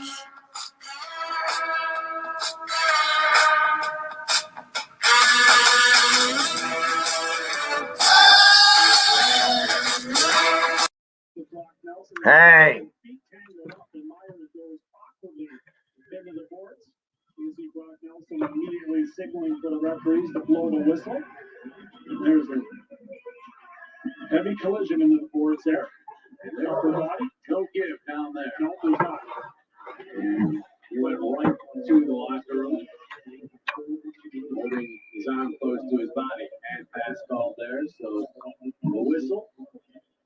It's been a tough season physically for Phil Myers. He's been battling a lot of different things. Yeah, I think that's a shoulder.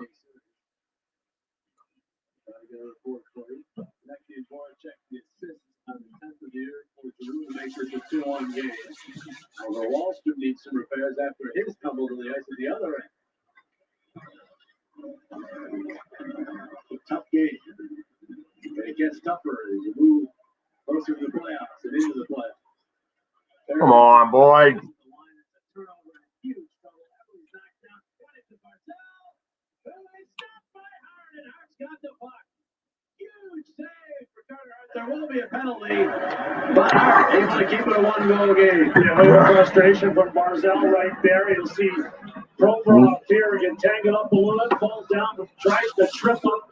Everly does, and then Carter Hart comes up with a blocker save there. Barzal's trying to slide it underneath the blocker side. There's the tripping penalty. And watch the backhand right here by Barzal. And somehow Carter Hart managed to. That was a good save.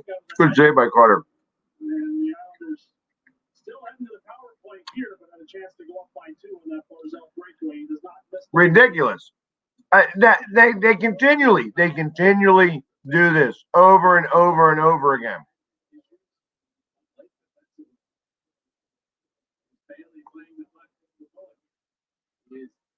Checked and good work there by the Flyers. Giroux will send it all the way down. Bounces and Sorokin will swat away. Given the defensive. Since I don't think anybody's going to get that trivia question, I'm going to take it off the board. Huge kill for the Flyers. They try to get that puck away from Nelson. We got to do something here. We got to do something here. Let's go.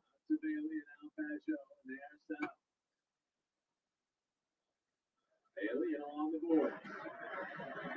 Get it back to the point. Backs it across. Big time shot. Carter Hart keeping the Flyers within 1. Twice down here the last sequence. Mark goes down. Yeah, the glove hands been a lot better in this one, hasn't it? That's another Ryan Bullock blast. Let's go. Let's go. We need something. Right in the wheelhouse. He rips that shot right to the screen of God. And he needed to. And he needed to. No rebounds there because that guy was right there ready to put it in. Wondering when that first goal. It's amazing. His shot. We talked about this before. Yeah. Get the feeling when he starts scoring, they're going to come quickly. Yeah, he's been on a roll before, but this year he can't get a goal. Johnson's pass the Islanders going ahead of the play. They had to pull it back. Now they move it ahead.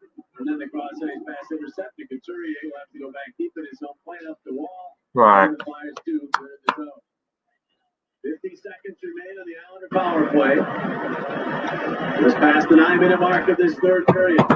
There's Barzal. Lenny. Now mark around to Barzal. We'll get it to the point Everly. Now play it to Let's go. Let's go. Tosses it back to. Pay attention to the guy in front. Pay attention to the guy in front.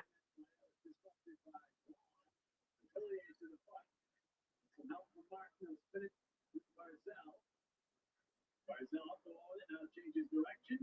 Takes a look and then does go back to the point to Lenny. Lenny moves to the middle, back to Barzal. Barzal turns, fires, and then hit Braun in front. 8 seconds in the power play. Flynn one does clear the zone, and then following up, the Flyers do get the puck in as Lazinski fouls it all the way to the net. Force Sorokin to play the puck away. Flyers back to full strength. They kill it off. They're still. All right, let's go. Let's go. 10 minutes left to go. We got 10 minutes to make this happen.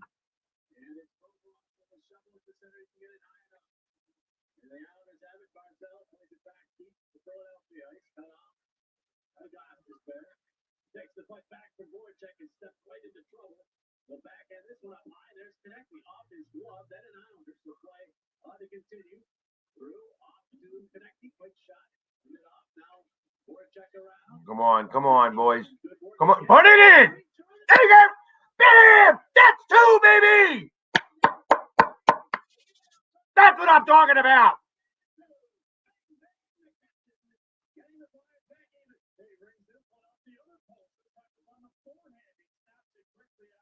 One backhand, one forehand, bam!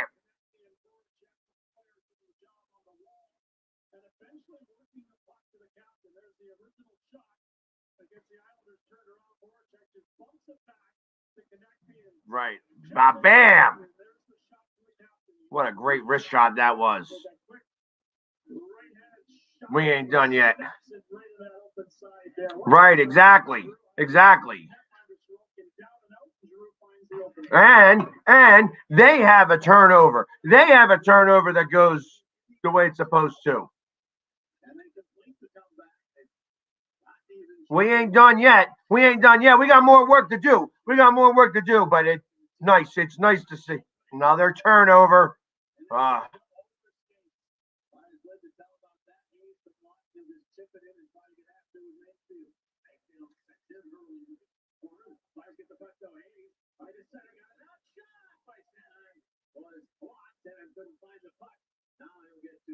Let's go. Let's go. Let's go.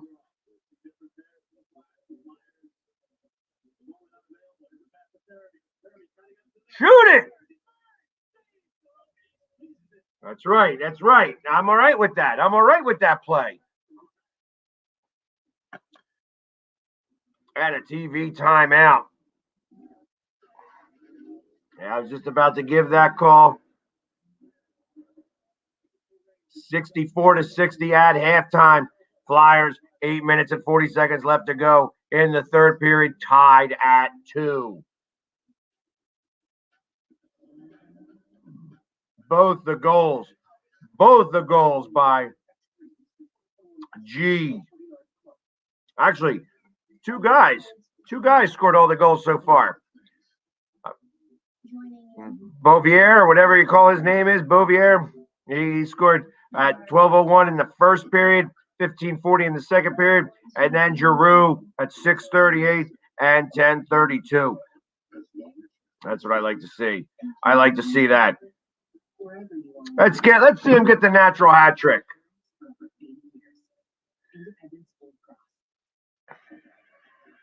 We are all tied up at 2 with 8 minutes and 40 seconds remaining. He has been a beast today. G, you know what? G has been coming on a little bit strong as of late. You know, like I said, it's, you know, I as much as I, yeah, like I said, I think that he would be better with a cup contender right now. I wouldn't mind seeing him on a cup contender. I love, you know, I like G.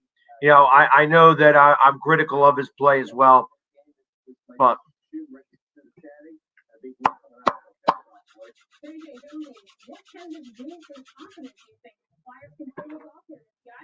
It would be gigantic and the most important week of the season. And I think Scotty hit the nail on the head there. Carter Hart has been outstanding in this game and a couple of key saves here in the third period with the Islanders trying to lead. The big, he's probably been the biggest right here, Carter Hart.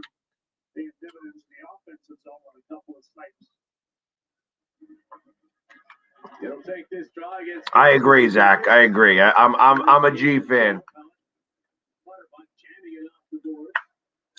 That I do agree with, Eddie. If he's not going to be the vocal guy, you got to do it with your play, and he has been as of late. He's.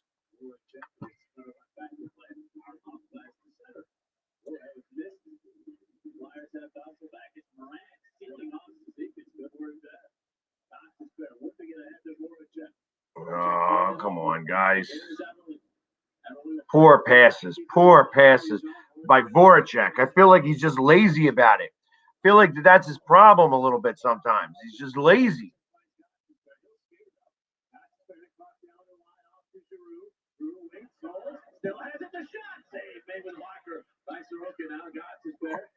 If they're going to let up the center of the ice, keep doing it.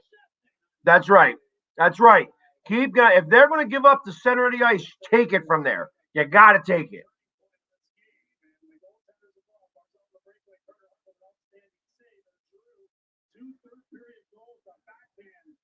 The one post and then the other post. Pating. Pating.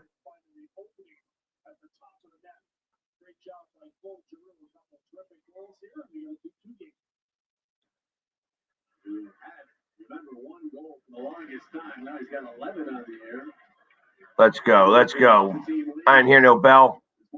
I didn't hear no bell.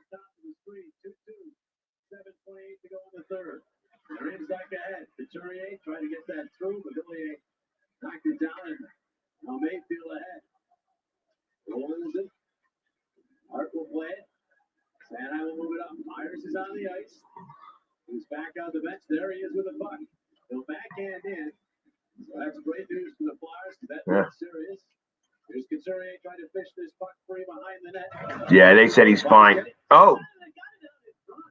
People play by Barry, but Sorokin knocked it down. Now back out it comes Provorov across. Myers in along the boards. Bounces to the corner, and Islanders will get their first Nelson. Throwing it across to Letty. He makes it all the way down, but no. That's icing. That's icing. All right. All right. Let's go. Let's go.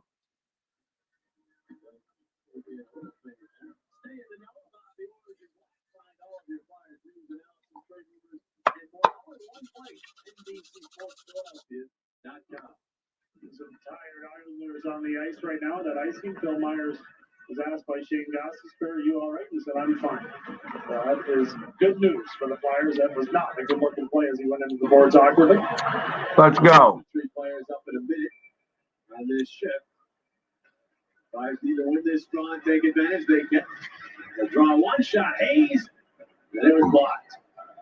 And it's Mayfield moving it up.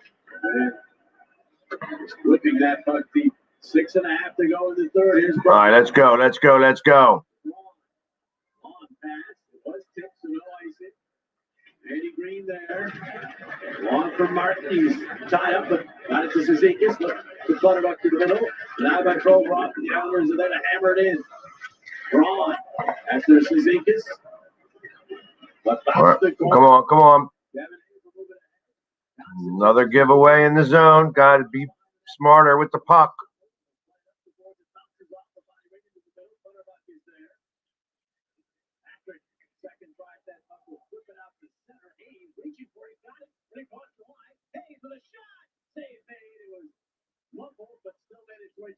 Oh.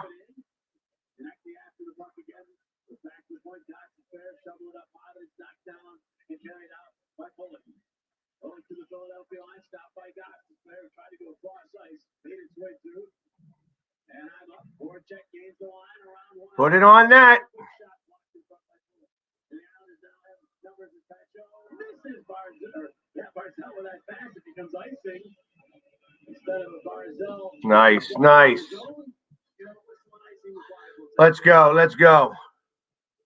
Yeah, they will take that. And Giroux trying to set up this play. The tickets are on sale for all April games. Get tickets at PhiladelphiaFlyers.com. Catch a game like this. Let's go, Flyers.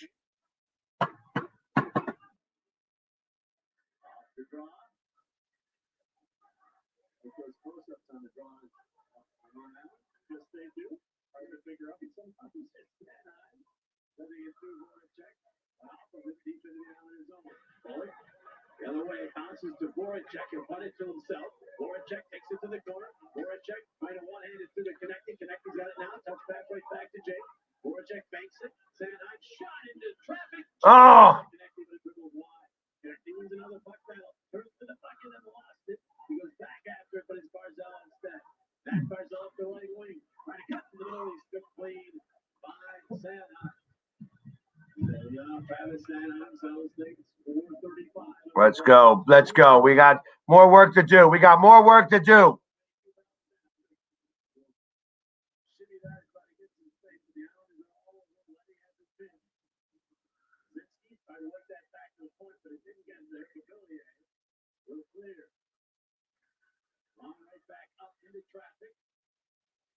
And now it's Lazinski who will just flip it to the Islanders zone. Letty knocks it down, but Lazinski gets it back. Looking for Lazinski, but it ends up on the stick of the. I hear Lazinski. That makes me think of the Bull. Working his own net. Right around 4 minutes to play. The puck skips out of play. All right. Which brings us to a break. 4 minutes left to go. 4 minutes left to go. Let's make it happen. I want to see it. I want to see a win. I want to see this win. Let's go. Let's go. 2 free zones and camera time for the bench heroes. And the best part, more action. Got 4 minutes left to go. Wouldn't it be nice to win this in regulation? Get one a goal real fast.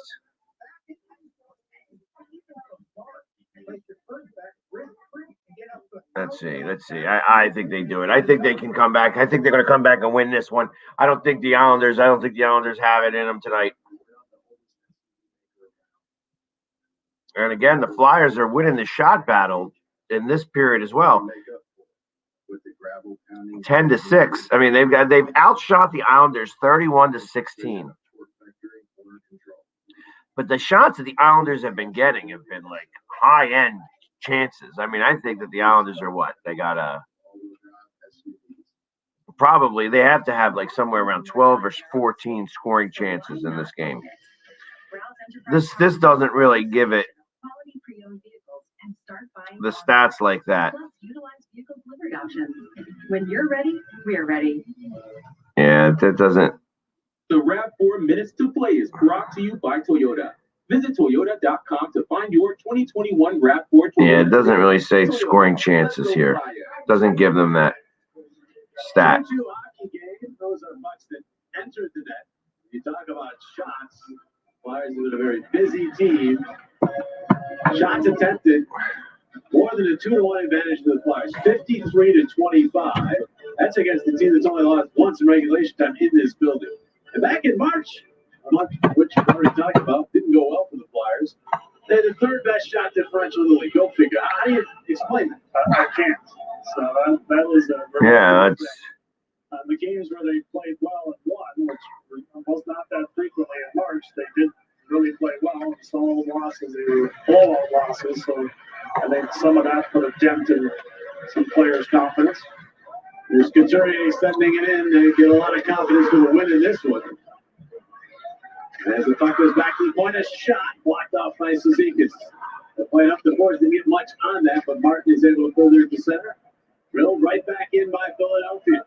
3:25 to play in the third. Letty across for Mayfield. Let's go. Let's go. I want to see something happen. Let's make something happen here.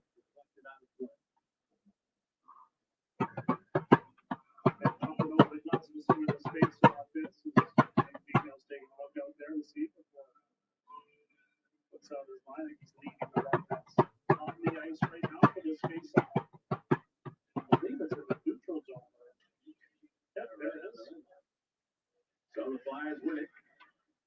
And they'll chip to Islander ice, but it's right back out off the stick of Nelson. And then poke to the Philadelphia zone. It's jammed right back out by Braun. And then has to reach back and play it across. Flyers look to start. Let's go. Let's go. Let's do something here. Then gives it back away. Now Bullock questioned by Patrick. Nearly gave that up. Has to go back into the corner. Takes a hit from Patrick, but got it out through center and all the way down. It will be icing. Nice, nice. I like that. I like that. Put G back out there again. It might be time for him to get that trick. As I say, they have only had 16 shots on net, but I want to say they've had like 12 to 14 scoring chances. I mean, it seems like every time that their shots on goal, it's been a scoring chance.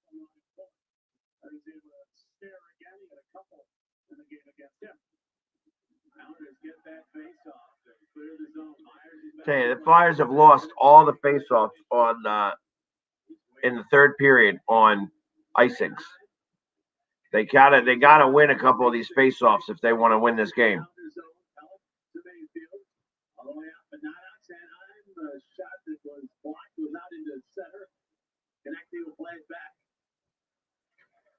Now across it comes to Travis Sanheim.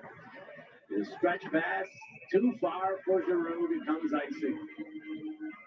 That's a risk. Yeah, the good news is Giroux's on the ice for the face-off. Right. And he is at the end of a long sequence. We'll have to dig in here. Just one center on the ice, though, for the Flyers for this defensive zone face-off. Drew's got to be careful that he doesn't get kicked out. Zizekas draws, and he's after this puck, takes it back to the point. Pelika's shot, blind out, high dribble, who's the hard, he'll scoop it up. Yeah, good time. All right. Whistle right there. Flyers get a fresh use. Yeah, exactly. Get some better legs on the ice. Let's go. Let's go.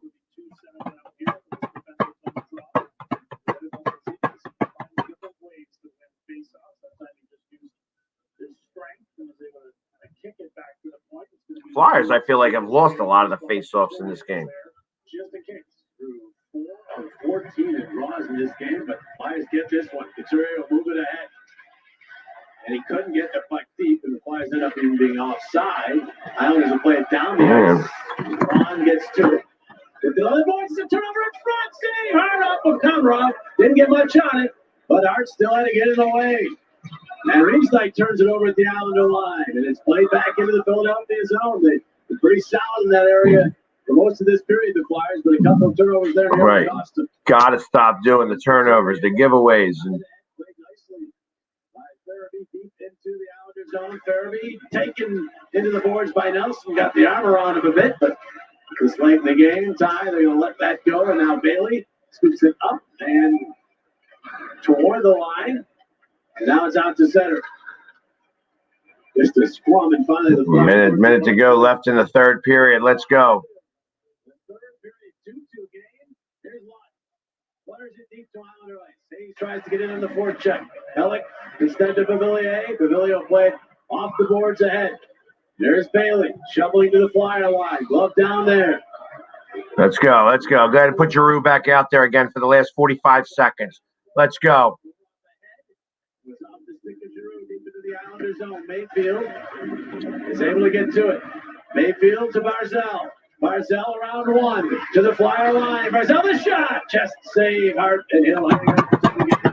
27 seconds on the clock. Yeah, a couple of late saves here for Carter Hart as well. A backhand. Let's go. Let's go. Wide open in front, and then Barzell using his speed on the rush. A little chip pass to Barzell, and then let him do the rest of the work. Konecny trying to catch him, and Flyers back in good defensive positioning, forcing that shot from the outside. This draw will be to Carter's. Here we go. Let's go. Let's go. The Islanders won another one. Here is Mayfield, a shot, and Eddie traffic skitters wide. Back out the other way. Letty around behind the net. Barzell centers. Everly back at her. Save Hart. Rebound. They can't find it. Peugeot. Wow. That is a mess. That is a mess. The puck sitting around the Flyer net. The Flyers don't get the puck or the man, but that time Hart got the save a couple of times. And Carter Hart, a big reason why this game is heading to overtime. Well, we got a point. We got a point. You got to look at these things good. Now it's time to get to two.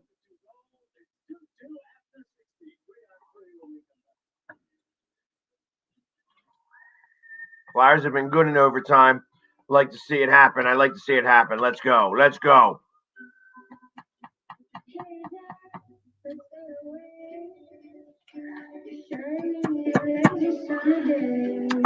Eddie, you are. They tried to give it back. They tried. I don't know why it is like they get like messy. They get messy at the end of a game and stuff like that. They tried to lose that. They did try to lose that.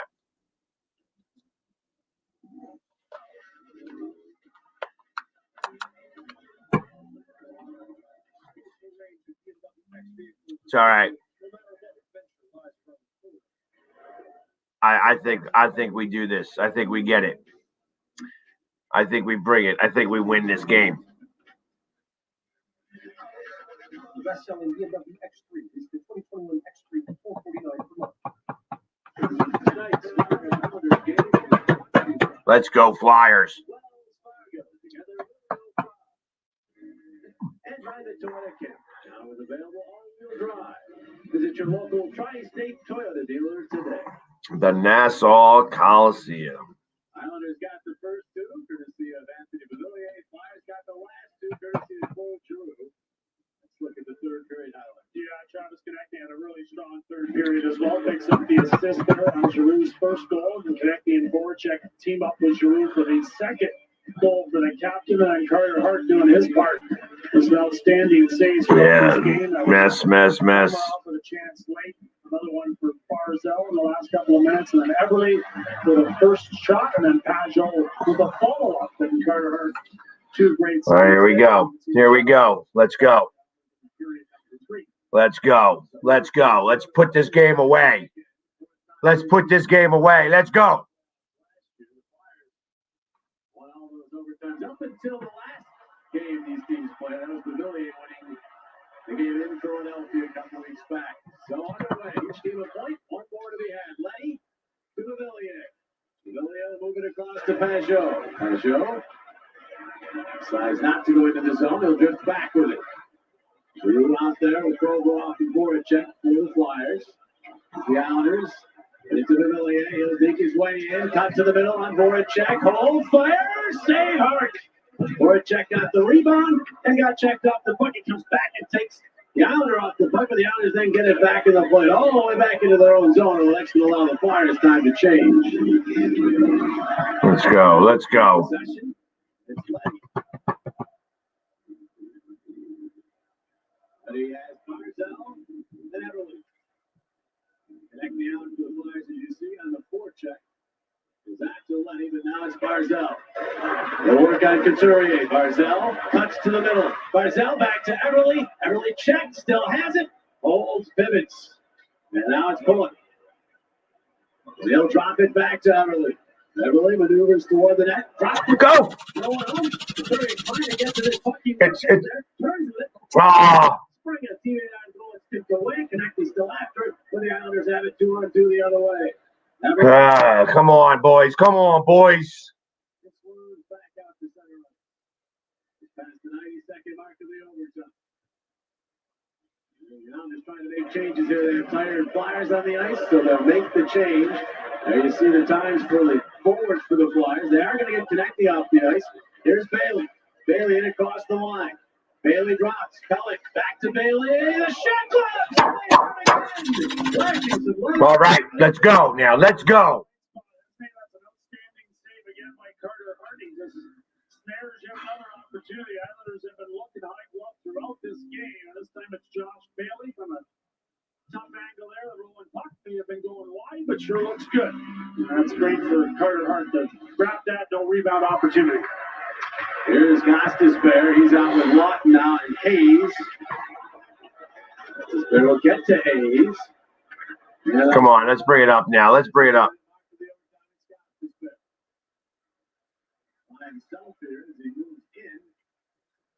Where was everybody? And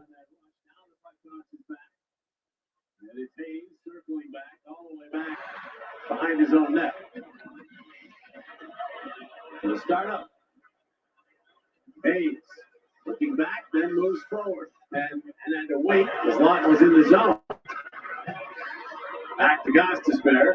He'll look for Hayes. And across one on the left wing. Puck rolling on him. He's able to steady it. They'll get it to Gostisbehere. They'll take it back out to center. Flyers starting to change now. The pass. Voracek off the bench, trying to center it. The tips and a goal save made by Sorokin as Hayes is looking for that redirect. Now it's Provorov back. Tick down at 2 minutes remaining in the overtime. Come on. Racing through center. Wins Giroux. Voracek holds on. Cuts. And then it's tipped away. Provorov gets back to it. Provorov drops to Giroux. Giroux will blast one. It's off the skate to the corner. Provorov is there. Provorov had his stick tied up by the Islanders. And that was Villiers. Ends up going back down into the Flyer zone. Now Giroux, the long stretch pass. They move it ahead. Voracek going to the left. Tried to redirect it, but it went to the corner. And now it's Villiers. Dropping it back to Pellick. That's the 90 seconds remaining now in this overtime. Pellick to the Villiers. He'll float one out, looking for the always dangerous Barzell. Get across the Philadelphia line. Waits. Holds on to the puck, shimmies, and then sends it down low. And Letty with a tip that went through the blue paint wide. Overall, trying to get to this puck. Flyers trying to dance out the center, hoping he would win that battle, but it got caught up on the wall. Everly wins that puck battle. Everly the shot, and I thought I heard a ping there as it did not go. Right, it was ping, but I think it was more from the. Let's go, boys. Let's go, boys. Come on, stop playing with the puck.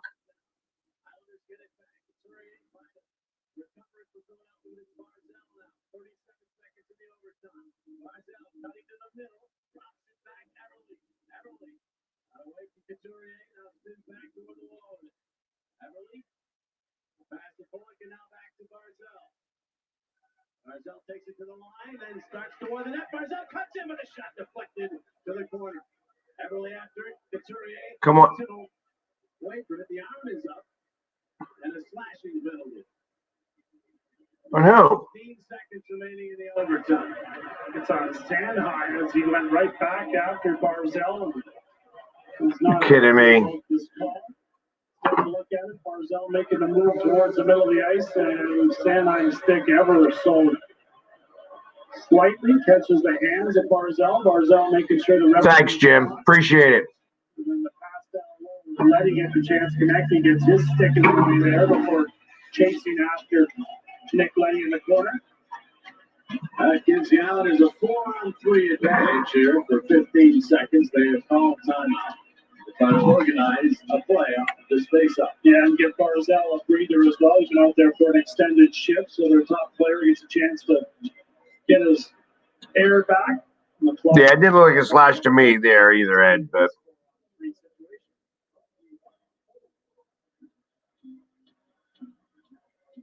Overall,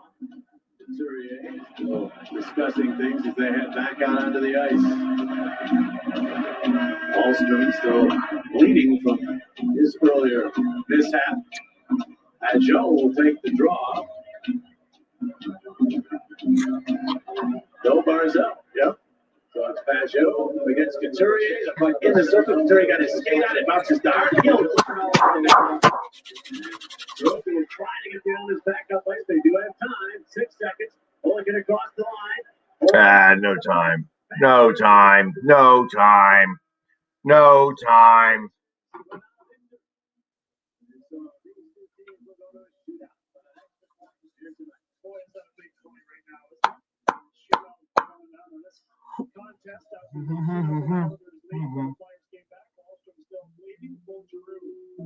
Doing his part for the Flyers. So this guy, Carter Hart, was Taylor Chevrolet player of the game. It's Bergeron with the 2 third-period goals. Couple of jammies. Backhands. Be nice if he gets one on this on these penalty shots to win this game. Be nice. Be nice if he did that one. Let's go.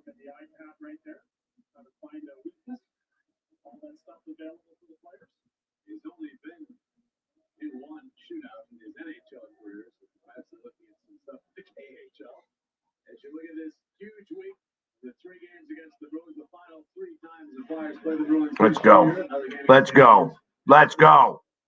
Let's go. The third shootout can be for both clubs. Islanders 2-1. Flyers 1-2. Flyers are 3-7 all time against the Islanders in shootouts. Carter Hart 4-3 in his career in shootouts. Sorokin won that only shootout he was in. Let's go. Let's go. They choose to shoot first. Better than 1 for 3 this year. 36% on his career. That's it off the left wing. There's a save. Was in great position for this attempt. This is a tricky player. And Carter Hart right there is able to get the blocker or stick. And he puts the blocker on it. Let's go. Let's go, Coots. 28% on his career. He'll score to the right wing and on in. Oh! And Couturier that close to giving the Flyers the shootout lead. Pitting. This one that fires it right off the post there. Not a lot of room, but it goes off the Pitting. 2 for 2 this year, 4 for 8 in his career, and has 2 goals in this game, obviously. With speed, he's in. And Hart follows that one up. And he saves it. Let's go. Let's go. Looking to try to find a hole. He's looking 5 holes and eventually to the blocker. Carter Hart doing really well in tracking that pocket. Nice. Nice save. Nice save. His 10th career shootout attempt has been good. 4 for 9. And he's 1 for 1 this year. Tries to give the Flyers the lead in the shootout. And he missed it wide. It remains scoreless. Yeah, not a lot there trying to shoot high glove and just got way too much on it. So it resets and gets ready for the next one. There was a little opening there, just missed it. Yeah. Oliver Wahlstrom is 1 for 1. Let's go. Stay perfect. He swings far to the right wing. Wahlstrom digs. Save! What a save that one was! Nice save! Let me guess. Do you put G in? Do you put G in for this one? I'd put G in for this one. That's who I would do. Let's go, G. Oh! That was a good save. He was quick and actually had it. That was a great save. That was a great save.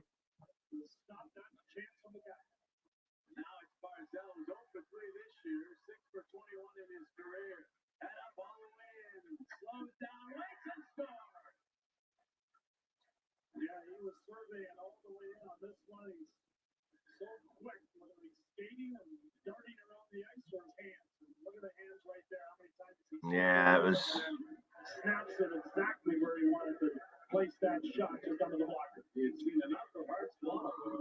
Now it's Voracek has to score to keep the game going. 0 for 1 this year, 30% for his career.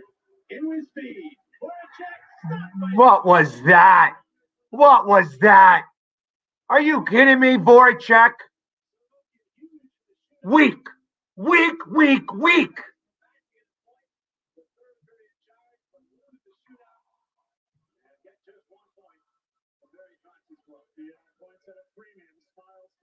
The Flyers are in desperate need of this extra point right now, and it is not going to come their way. They played. That was weak sauce. Number 3, and for the most part, did a good job of keeping the Islanders' shot total down in this game, but did not find a way to pick up the extra point. One is okay, but two. Exactly. That's exactly what I'm talking about, Ed. Was weak. Straight weak. No effort. No nothing. Just was like, like, come on. Everybody else went in slow on him, but now he's got to go in fast because he's got the better idea and then did nothing. P.U.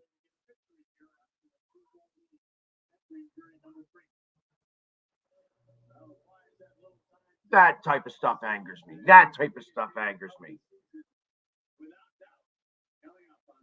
Nolan Patrick didn't even hit the net.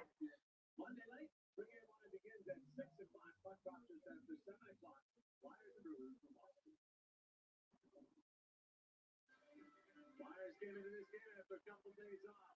They had some fight in them. Big fight from Sabers early, but then Islanders jumped out 2-0. Flyers fall back against the best third period team in the NHL to tie it. The Islanders finally come away with the win. And listen, they did. I wish they could trade him. The problem is that they can't trade him because they owe him too much money. They owe him way too much money than to try to. Nobody wants to pay that money. That's why I'm hoping and praying Seattle takes him. Would love to see him go up to Seattle. They ain't going to be able to trade him at all. Stinks.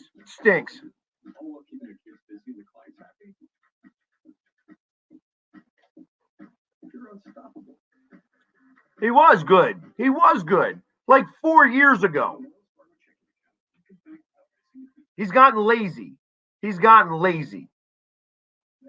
That's the problem.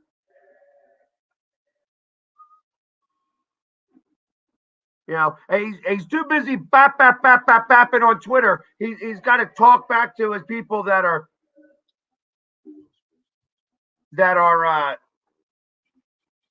talking bad about him. He's like, oh yeah, well, I'd like to see you up live, and maybe worry about your play.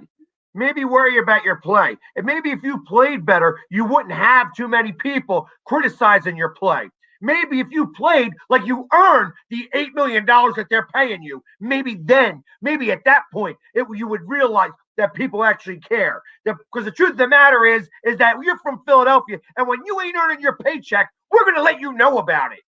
And you ain't been earning it. You ain't been earning it at all.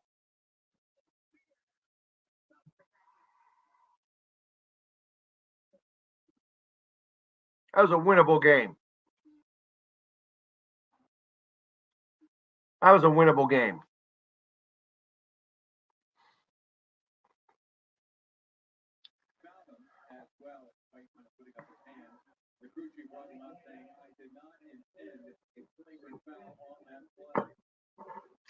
Ah, damn. Sixers are up by 25 points. 15, not 25, 15. I was doing math quick in my head. Right. That's the problem. That's exactly the problem, Ed. You know, just straight out laziness now. It's straight out laziness that's causing that.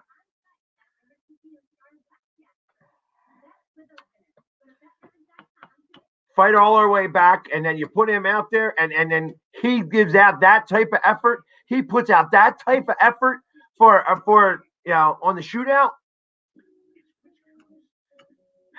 I would have rather seen TK out there. I'd have rather seen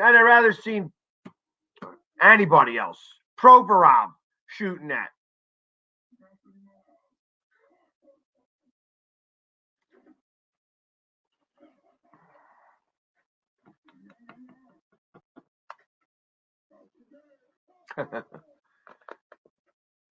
Yeah, exactly. Farabee would have been a good choice. Anyone, Gossespierre even. Gossespierre is actually really good at that. Anybody else.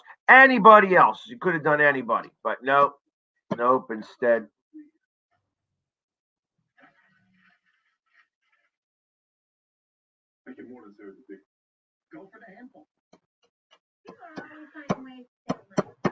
See, they put Tobias Harris in those commercials. I am the better choice for him because I may not always dress like Nemo, but when I don't dress like Nemo, and even when I do, I eat goldfish. So I'm sitting here and I watch the Sixers and I see Tobias Harris with that big guy with the big nose, that 7-footer, and they go through a bag of goldfish. I'm waiting for them to call me. Has he been pretty good in the shootouts? Has he been pretty good? I don't know. Let's find out. Let's find out how good he's been at the shootouts.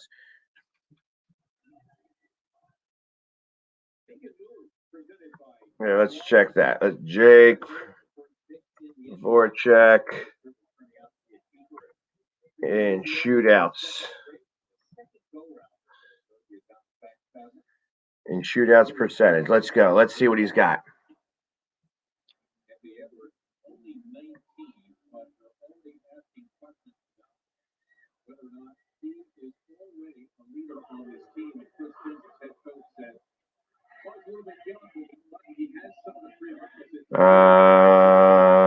Let's see.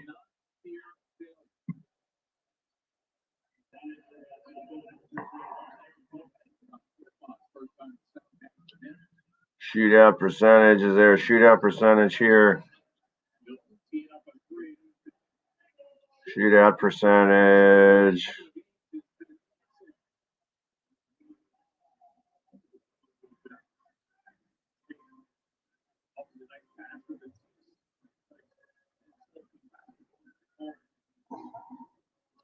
Yeah, of course they don't have it.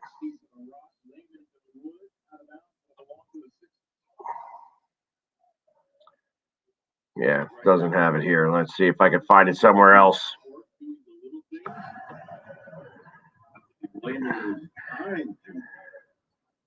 Get to that ball first for Condo. Being physical is like that. That was 2015. No, come on. Speaking of foreign players, we're gonna have a swap of basketball by the crew chief Rodney Mott. Sure what the issue is, but fortunately we have a number of pumpkins at the ready. And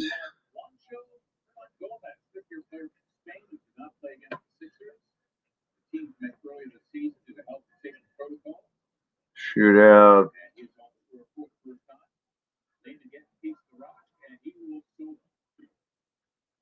It doesn't. They ain't saying. The sloppy turnovers that you're trying to eliminate. Yeah, it don't say. So yeah, I guess I'm not gonna be able to find that out right now, unfortunately.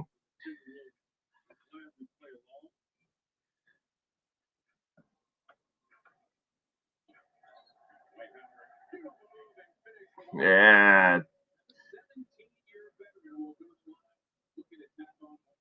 I tell you, Dwight Howard has been great for Philly.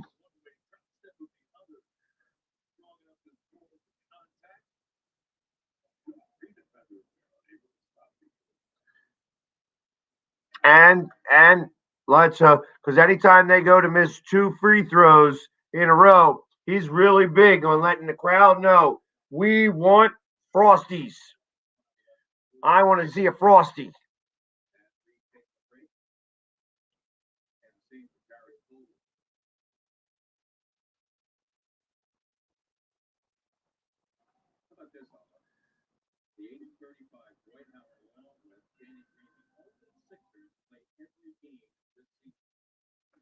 How about that? Danny Green and Howard, only 2 Sixers to play every game this year. They both played on the Lakers last year.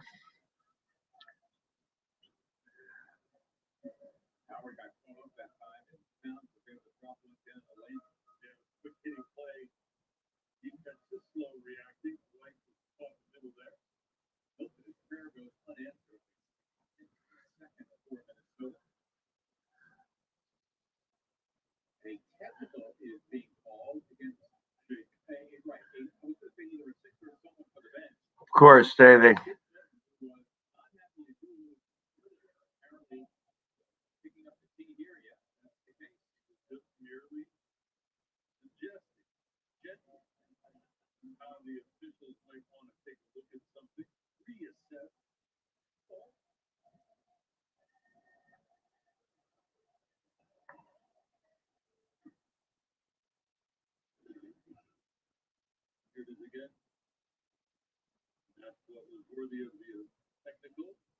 Are you kidding me? Are you kidding me? These refs stink.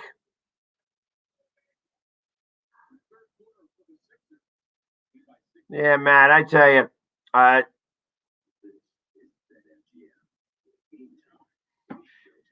he did have a really good stop against G on that shootout. I thought that was dead. I thought that was a goal. He had him beat dead to rights, and just G couldn't get it up above. But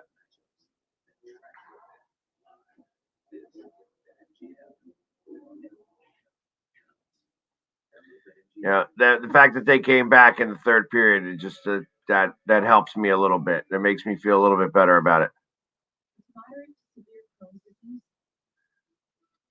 Well, we still have 3/10 of a second. We still have 3/10 of a second remaining in the third. Why? And for what it's worth, Juancho Hernan Gomez will throw it in. Going to the rim, and he actually hits the rim. And they count it. Are you kidding me? Are you kidding me? Are you kidding me?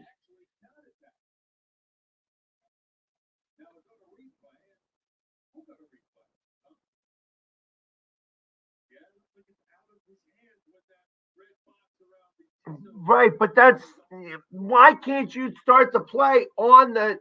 You're supposed to start the.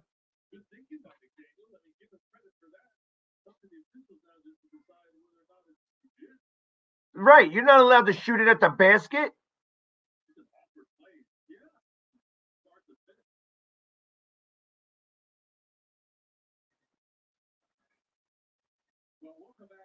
Yeah, I understand that. He did make it before the buzzer, but that's you're not allowed to make those types of plays. You can't shoot it up into the basket. You can't hit the rim, or maybe you can. Maybe you can. Maybe you're allowed to do those types of things.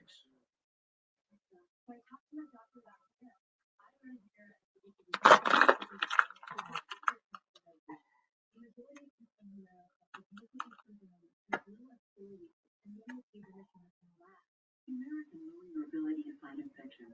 Serious and sometimes fatal infections, including tuberculosis and cancers, including lymphoma, have happened, as have blood, liver, and nervous system problems, serious allergic reactions, and new or worsening heart failure. Tell your doctor if you've been to. What a weird day this has been. At least look at the Phillies.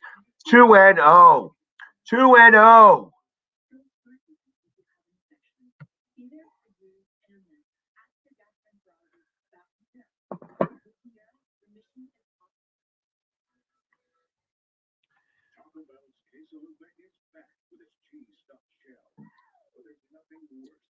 You're not allowed to do a self-alley-oop. But, I mean, so my thought is though, like if you're throwing it from out of bounds and you hit the backboard, it's actually out of bounds. So you can do an alley-oop on that, but somebody's got to touch it. You know what I mean? That you're allowed to do that. It is 0.3 of a second. So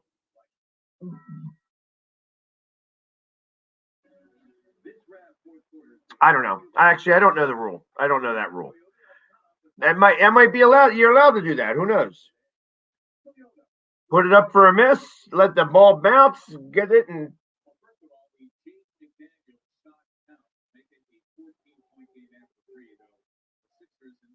I guess you are able to do that.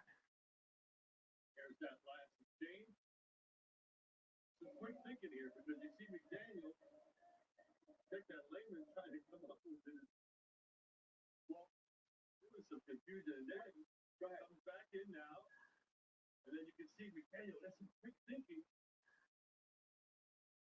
All right, so let me say that the previous play came with 0.3 of a second ago, but they started the clock before the ball was actually touched by a player. So they, in effect, replayed that play. That's the reason why they didn't end the third quarter with that play. And it turns out that McDaniels came away with the rebound off the rim from the inbound pass, put it in before the expiration of the 0.3 of a second. I guess you're allowed to. There you go. You're allowed to do that stuff.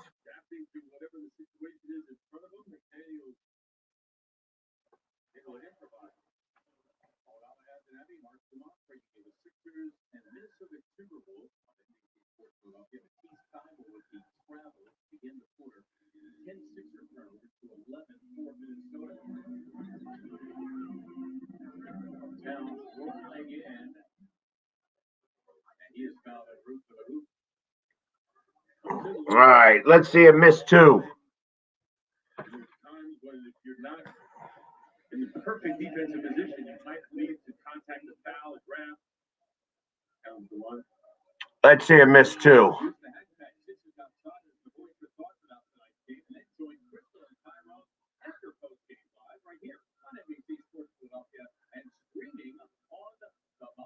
Miss it.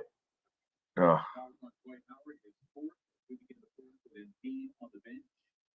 Well, played 21 minutes so far at 19-8.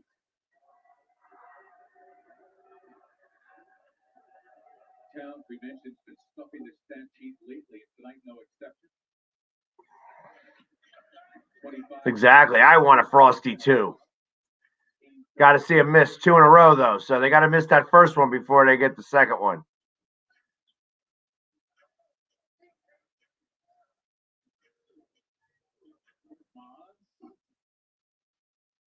Brick.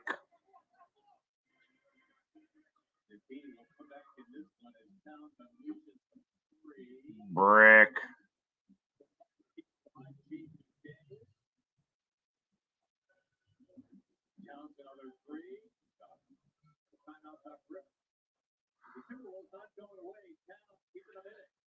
They were down by 9. Don't worry.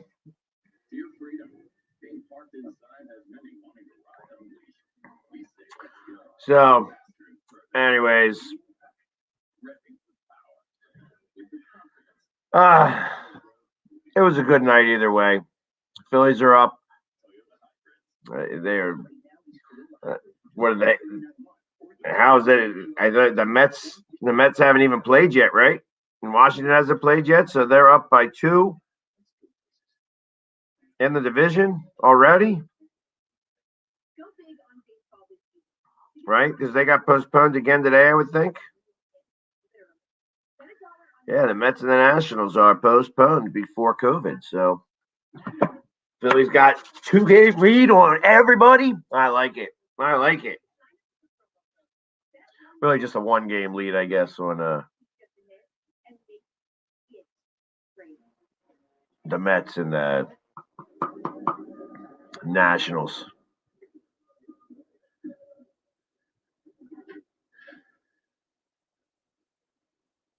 It's all right. It's all right. So I didn't get to see much of the game. I just was following it. But I mean, what? He pitched a gem. You know, he pitched what, seven strong innings, a shutout ball, and hit the game-winning RBI. You know, in the 5th, and then hit another one in the 6th. That tells me he's ready to play. You know what I mean? He came ready to play. I like it. I like it. I think the Phillies are going to shock some people.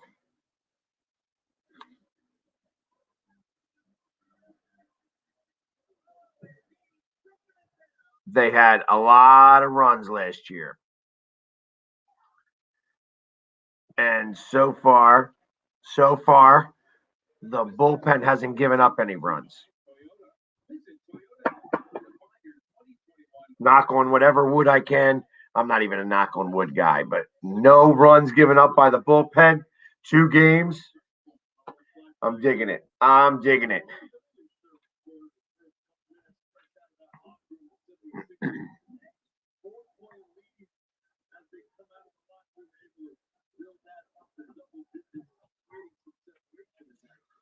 Let's go. Let's go. Let's finish this game out, and 2 out of 3 ain't bad. I guess you could say even 2.5 out of 3.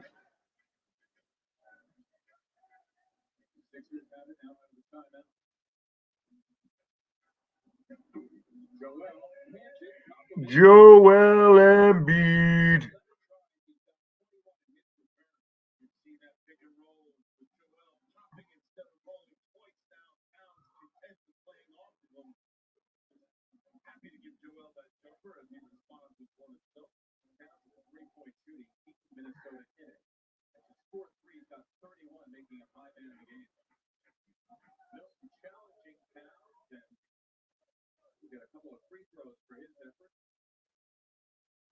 Shake.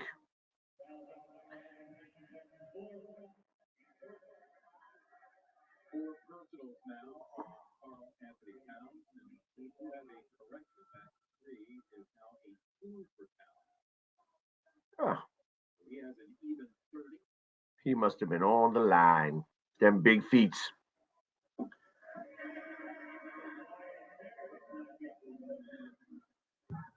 Number 12, Tobias Harris, back in the game.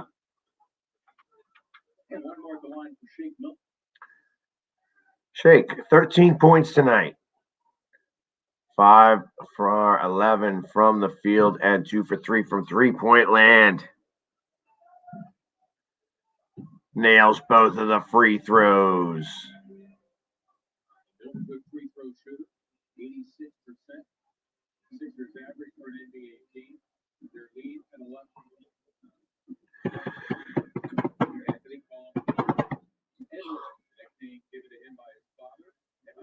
There's a brick. That's a brick. Oh, yeah, good. Joel in the hole. That's what I'm talking about. Back up by 13, and he's got 23 for the game.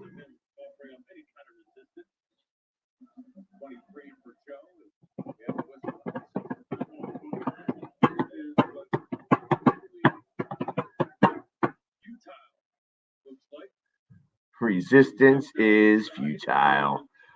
Bam.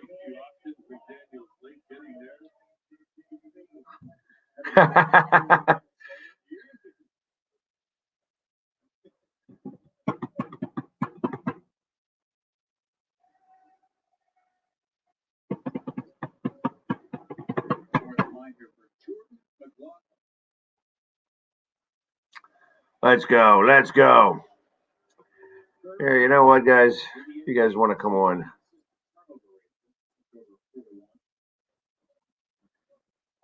He is a pesky player. A lot of energy tonight. Got 8 assists.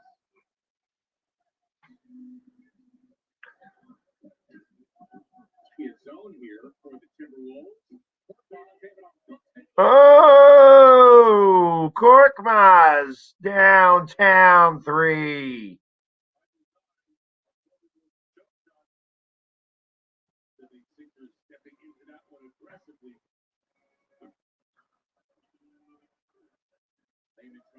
There we go. There we go. There we go.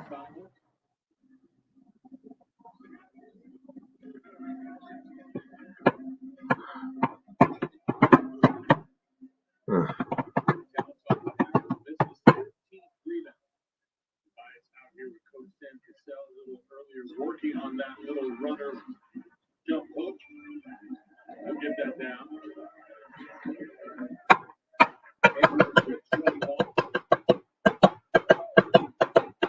Sixer lead, and it doesn't. They built this separation with the opening couple of minutes of the third quarter, managing to keep Minnesota at arm's length, though. McLaughlin comes up with a steal, and he solos. Now it's a 10-point game. Good read by McLaughlin. He is on the weak side in that, I guess you'd call it free safety space between two defenders. Made the right call there. Guessed right on Joel's outlet pass. And be with double vision. Shake. Open. Can't make him pay.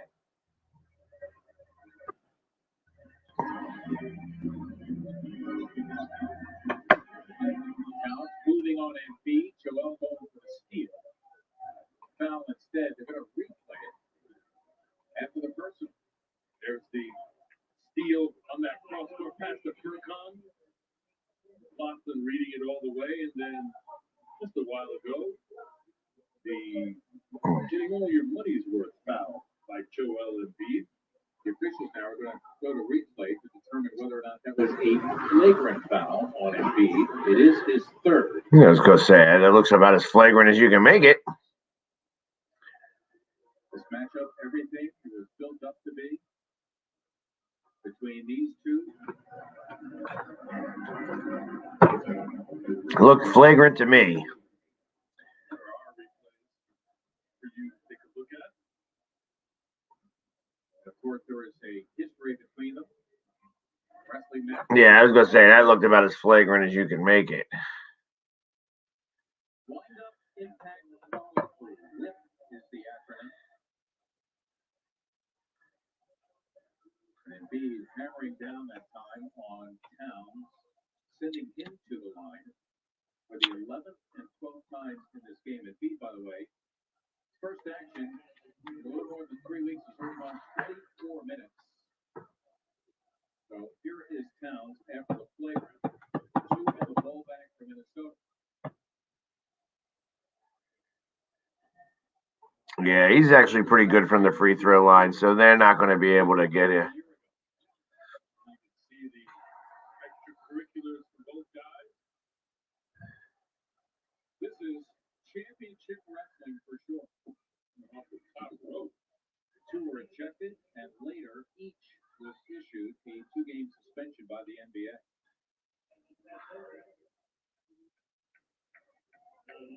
I remember a few years ago, there's some trash between Joel and Towns on Instagram after a Sixer overtime win.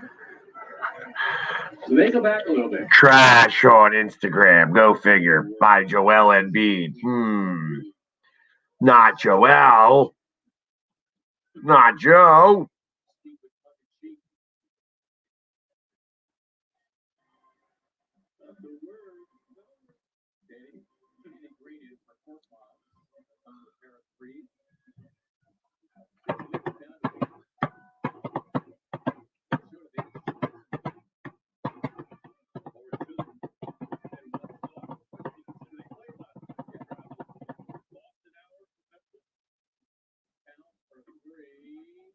No.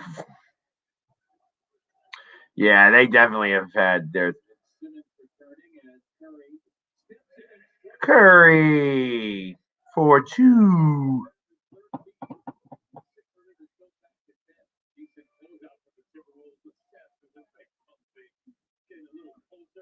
There's a brick. That was a big brick. Brick.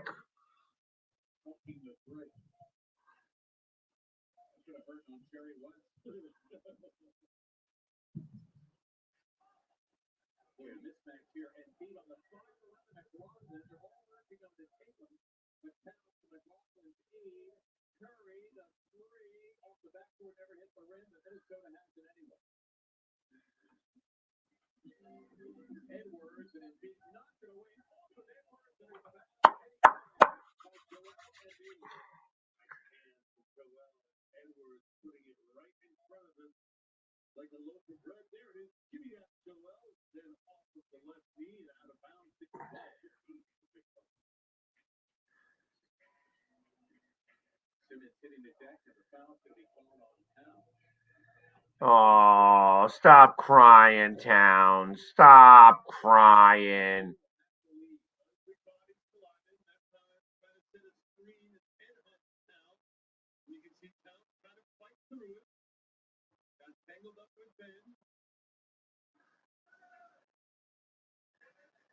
He's got 5 fouls. He's going to foul out.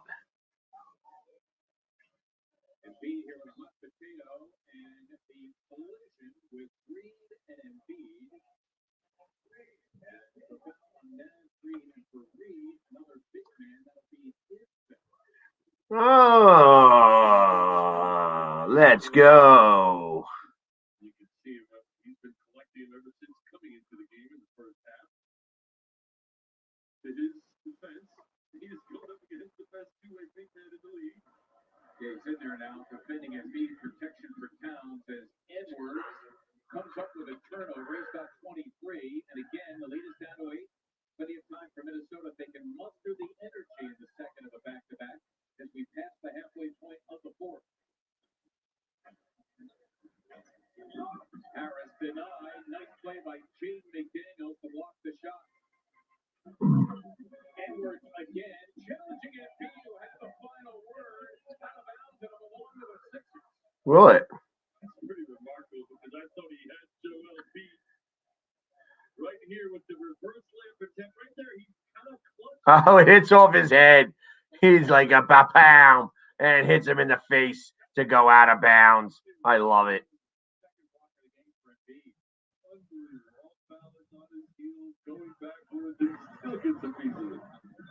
Embiid, contact with Reed, whistle silent. Joel again to the floor for the third time tonight.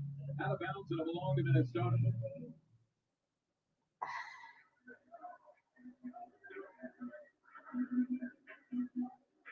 Embiid with a word or two for the official. We have a timeout.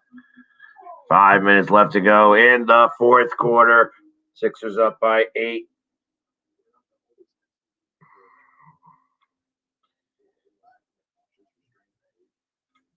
I think Sixers win this game. And maybe, just maybe, they get the right guy on the court, right guy from the free throw line to give us all some Frosties. Because I would love a Frosty. A Frosty for Easter would be fun to see.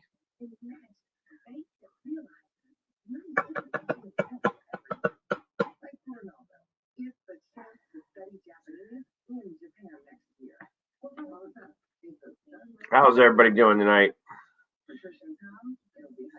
I'm still a little angry about Voracek's shootout. That was so weak sauce. Yeah. And like I said, I thought that G was the right guy for number 3, and like I said, that goalie made a great save on that. But Voracek, really weak. I felt like it was he was straight out lazy on that. But let's see what's happening around the world right now. Right now, still playing. The Blues are tied up with the Avalanche at 1. The Wild are losing to the Golden Knights 1-0. The Sharks and Kings are also tied at 1. The Penguins lost to the Bruins 7-5. The Lightning beat the Red Wings 2-1. Predators beat the Blackhawks 3-0. Ottawa beat Montreal 6-3. Stars beat the Hurricanes 3-2. The Panthers, which are tied for the best record in the league right now, are beat the Blue Jackets 5-2, and the Sabers beat the Rangers in a shootout 3-2 tonight. And they postponed the Vancouver Canucks Edmonton Oilers game. Tonight in basketball, you got the Heat over the Cavaliers. That game's just about over. At the half, you've got the Jazz crushing the Orlando Magic, and the Pacers beating the Spurs. Just started the Bucks and the Kings. Bucks are up by 3, 17-14. Trailblazers up 11-6. What just happened there? Oh, I guess one of the games finished. Yeah, the Heat finished against the Cavaliers. What's up, Dylan? Hey, what up? Hey, what's up, my man? How you feeling? Good. All right. So honestly, like the Flyers, you can't be mad that game because they played fairly good. Oh no, I'm not mad at the Flyers for that Yeah. game. No, like first off, giving up the goals, that they did. That first goal, again, not paying attention, puck watching. When you're puck watching on the power play, that's a problem, and that's how they got that first goal. So, all right, it is what it is. Coming back, tied up. I'm pissed off at the way Voracek went ahead and he watched 3 other guys go do it. First off, Nolan Patrick, I know he's good on these shootouts, but you got to put it on the net. You got to put it on the net at least. You can't shoot wide on shootouts. And then, but just Voracek, I felt that he was straight weak sauce there, straight weak. I felt like that he was lazy on it. He played it lazy, and because he played it lazy, that's exactly what happened. Like, Buffalo beat Rangers 2-3, so at least we stay in 5th place at the moment. At the moment, but truth of the matter is that this team is not good enough right now. This team is not good enough right now to be able to catch up. Because I'm not like Boston has got us by a couple of games. They got a couple of games in hand. And, even if we win the next 3 games against Boston, which I don't know that we have the abilities to do that. I mean, we ain't beaten them yet. So what makes me think that all of a sudden we're going to beat them now? So you got those 3 games, and it's the last 3 games we play against them. Even if we win all 3 of those games and get to 6 points in regulation, they still have another 2 games in hand. And if they win those 2 games, they got us. You know what I mean? And then you got to play the Islanders again. I mean, I know that we have some weak teams playing at the back end of the schedule. Like we have 4 against the Devils in a row at the end of April, and you could count that as 8 points, but I can't trust that this team's going to be able to beat anybody. When you get your ass handed to you by Buffalo, makes you wonder who you can do, who you can beat. Well, Hart played decent tonight. Much better. Yeah. Much better. And Heemy's there at the Sixers game tonight. Heemy Hands is at the Sixers game. What's up, brother? Hope you're enjoying the game. They can pull it out. The Phillies are looking good, though, at least. Phillies are going to shock some people. I think, they're still good at scoring runs. They have been the best. They were 5th best in the MLB last year in scoring runs. They also had the absolute worst bullpen of all time, last year. So now that they said they have not let up a run, but the bullpen has not let up a run. I'm just going to start it there. Don't let up any runs. As long as they can keep doing that for as long as possible, we'll win games. Yeah. Yes.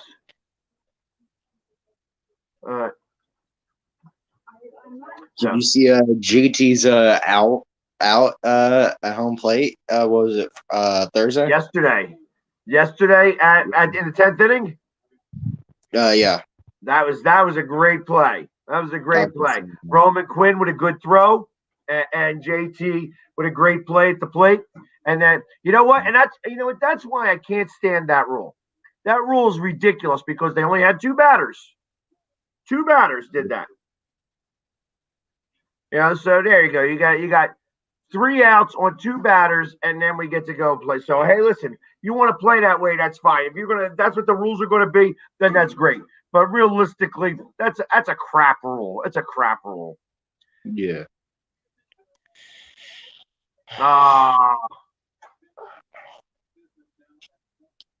Was that on Towns? Towns foul out? Not yet. But yeah, I think that the Phillies are going to really surprise people. Yeah. We'll see. We'll see what actually happens. Let's say it's early yet, but the fact that they're up 2 games on the team that's supposed to win it, yeah, I like it. I like it. Well, and like I said, as long as the Sixers win this game, 2.5 out of 3 ain't bad. Yep. So when's the football draft? The 30th? 29th, 30th, and May 1st. So 3 I will days. be live from the draft. You'll be at it? I am going to the draft. I will be there early. I'm getting out there early. I'm going to be doing my NFC East show from Cleveland for that draft. And then I'm going to be there at the draft doing my thing all week long. So, in fact, I'm even going to be doing my my alternative podcast there on that Tuesday night. So I'm going to be going out there early, getting my place to stay, and I'm going to be out there for 5 days doing it, wall-to-wall draft coverage. It's for the Flyers. It's going to be hard playing Boston back-to-back. Yeah, well, I don't think they won a game yet back-to-back. They have not won 2 games back-to-back. I think they did in the beginning of the season against Pittsburgh. And then that was that. Yeah. Since then, they have not. Yeah. So, doing it. 2 minutes, 45 seconds left. And they cut the lead to within 4. It's 113 to 109 right now. The Sixers got to do a little something here to pull this out. Just pull away here. Towns has got 39 points so far.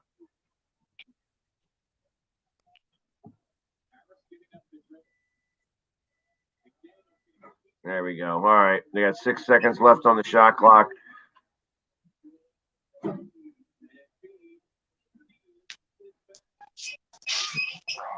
Gotta get in there. So, are you watching the Sixers game tonight too, or are you? No.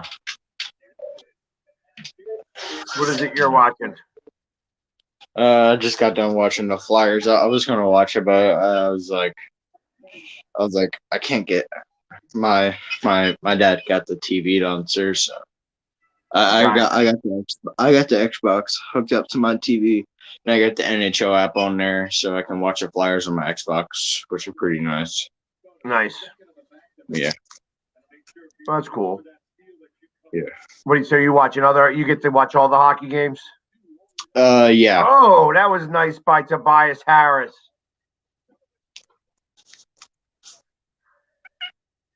There's 1 minute and 40 seconds left in this game here. At least that's on my feed. There's probably only 1 minute left in somebody else's feed, but that's only 2, and it's a brick.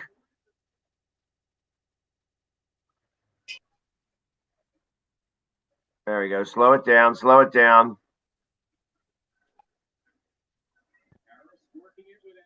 And there it is. Tobias Harris with 2. 1 minute and 15 seconds left.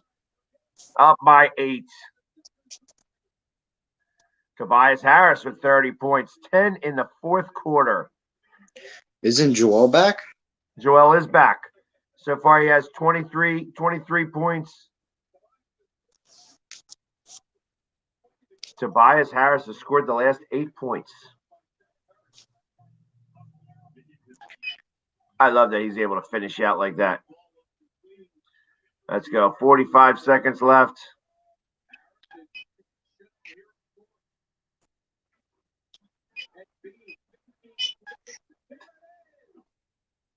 He takes. Wow.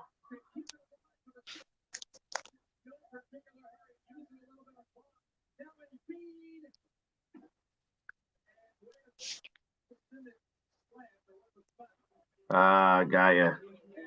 What are your thoughts on Samuel Morin? So I'm glad that he came back. He's been playing okay. I like the fact that he dropped the gloves today to try to get things up and moving. I know he's got a little bit of a history with that guy. Truth of the matter is that he's got to get a little bit better on defense if he's going to be able to be a full-time player. Yeah, and that's what's really most important. But beyond that, I mean, I think he's going to be okay. I to be honest, out of the players right now that I protect, I consider protecting him more than I would consider protecting anybody else.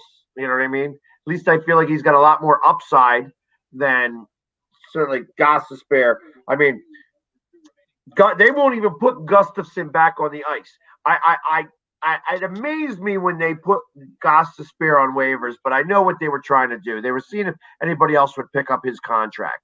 Yeah. I knew nobody was going to, but the moment that they've had Gustafson out there, there's a reason why you didn't see Gustafson out there tonight, because he stinks. He stinks bad, so badly that they put him back on the travel team, and put Gostisbehere back out there, because even as bad as Gostisbehere has been, he's still better, like 150 times better than Gustafson. Gustafson stinks. I don't ever want to see him in a Flyers uniform again, to be honest. It's nice to have a physical guy out there for the Flyers. We haven't had one of those. I feel like you need somebody to have some heart. And you're going to see a lot of the guys after the trade deadline. I was talking about this a little bit earlier. After the trade deadline, you're going to see a lot of fresh faces in here. You got to keep them up here now. You can't send them down, and you can't stop playing guys now, because you want to see what type of trade value there is. But once you get past the trade deadline, if they're still here, you're not going to see some of these guys playing. Like if Patrick's here, you're going to see Patrick be like a healthy scratch all the time, because I think he stinks. I think he's been getting a little bit better, but he's just that the Nolan Patrick experiment is over, and he's not. I don't like him anymore. Like it's not, and he's wearing my number 19, and I tell you, number 19, you got some big shoes to fill. And if you're going to wear that number, you got to play a lot better than you are. And he ain't playing it. He ain't playing worthy of that number. Konechny also been disappointing lately. Yeah, I know. See, I don't know what his story is. Like he's not been playing this game. He had a good third period. He did have a really good third period, but beyond that, it's like he hasn't been doing the things that he did in the beginning that made him that guy. Yeah, he hasn't been. Well, at least I know. He hasn't been chirping. He hasn't been like roughing people up.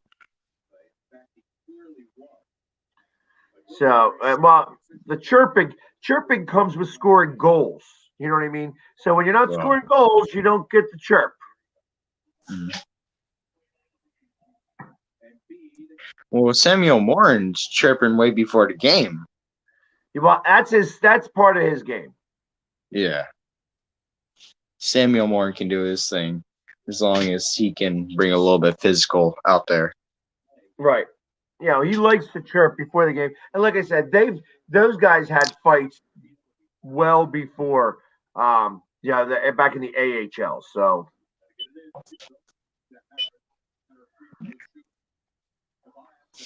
there we go. His game's over. 11 seconds left. They're up by 7. Harris is going to put it away here with another 2 free throws and call it a day. I think I honestly think 76ers are going to finals. I can't say if they're going to win or not. Well, I think what's happened is coming true. Yeah, Towns fouled out on that one.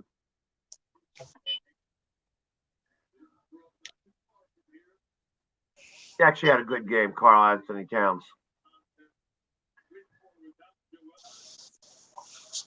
But I'm sorry, what were we just talking about? I just had to end them. I said I think the what is it? Yeah, the 76ers have a good chance of making the finals. I don't know if they're winning it or not. So I agree. I said at the beginning of the season that I thought that they would be number 2 coming out of the East and that they would go to the finals.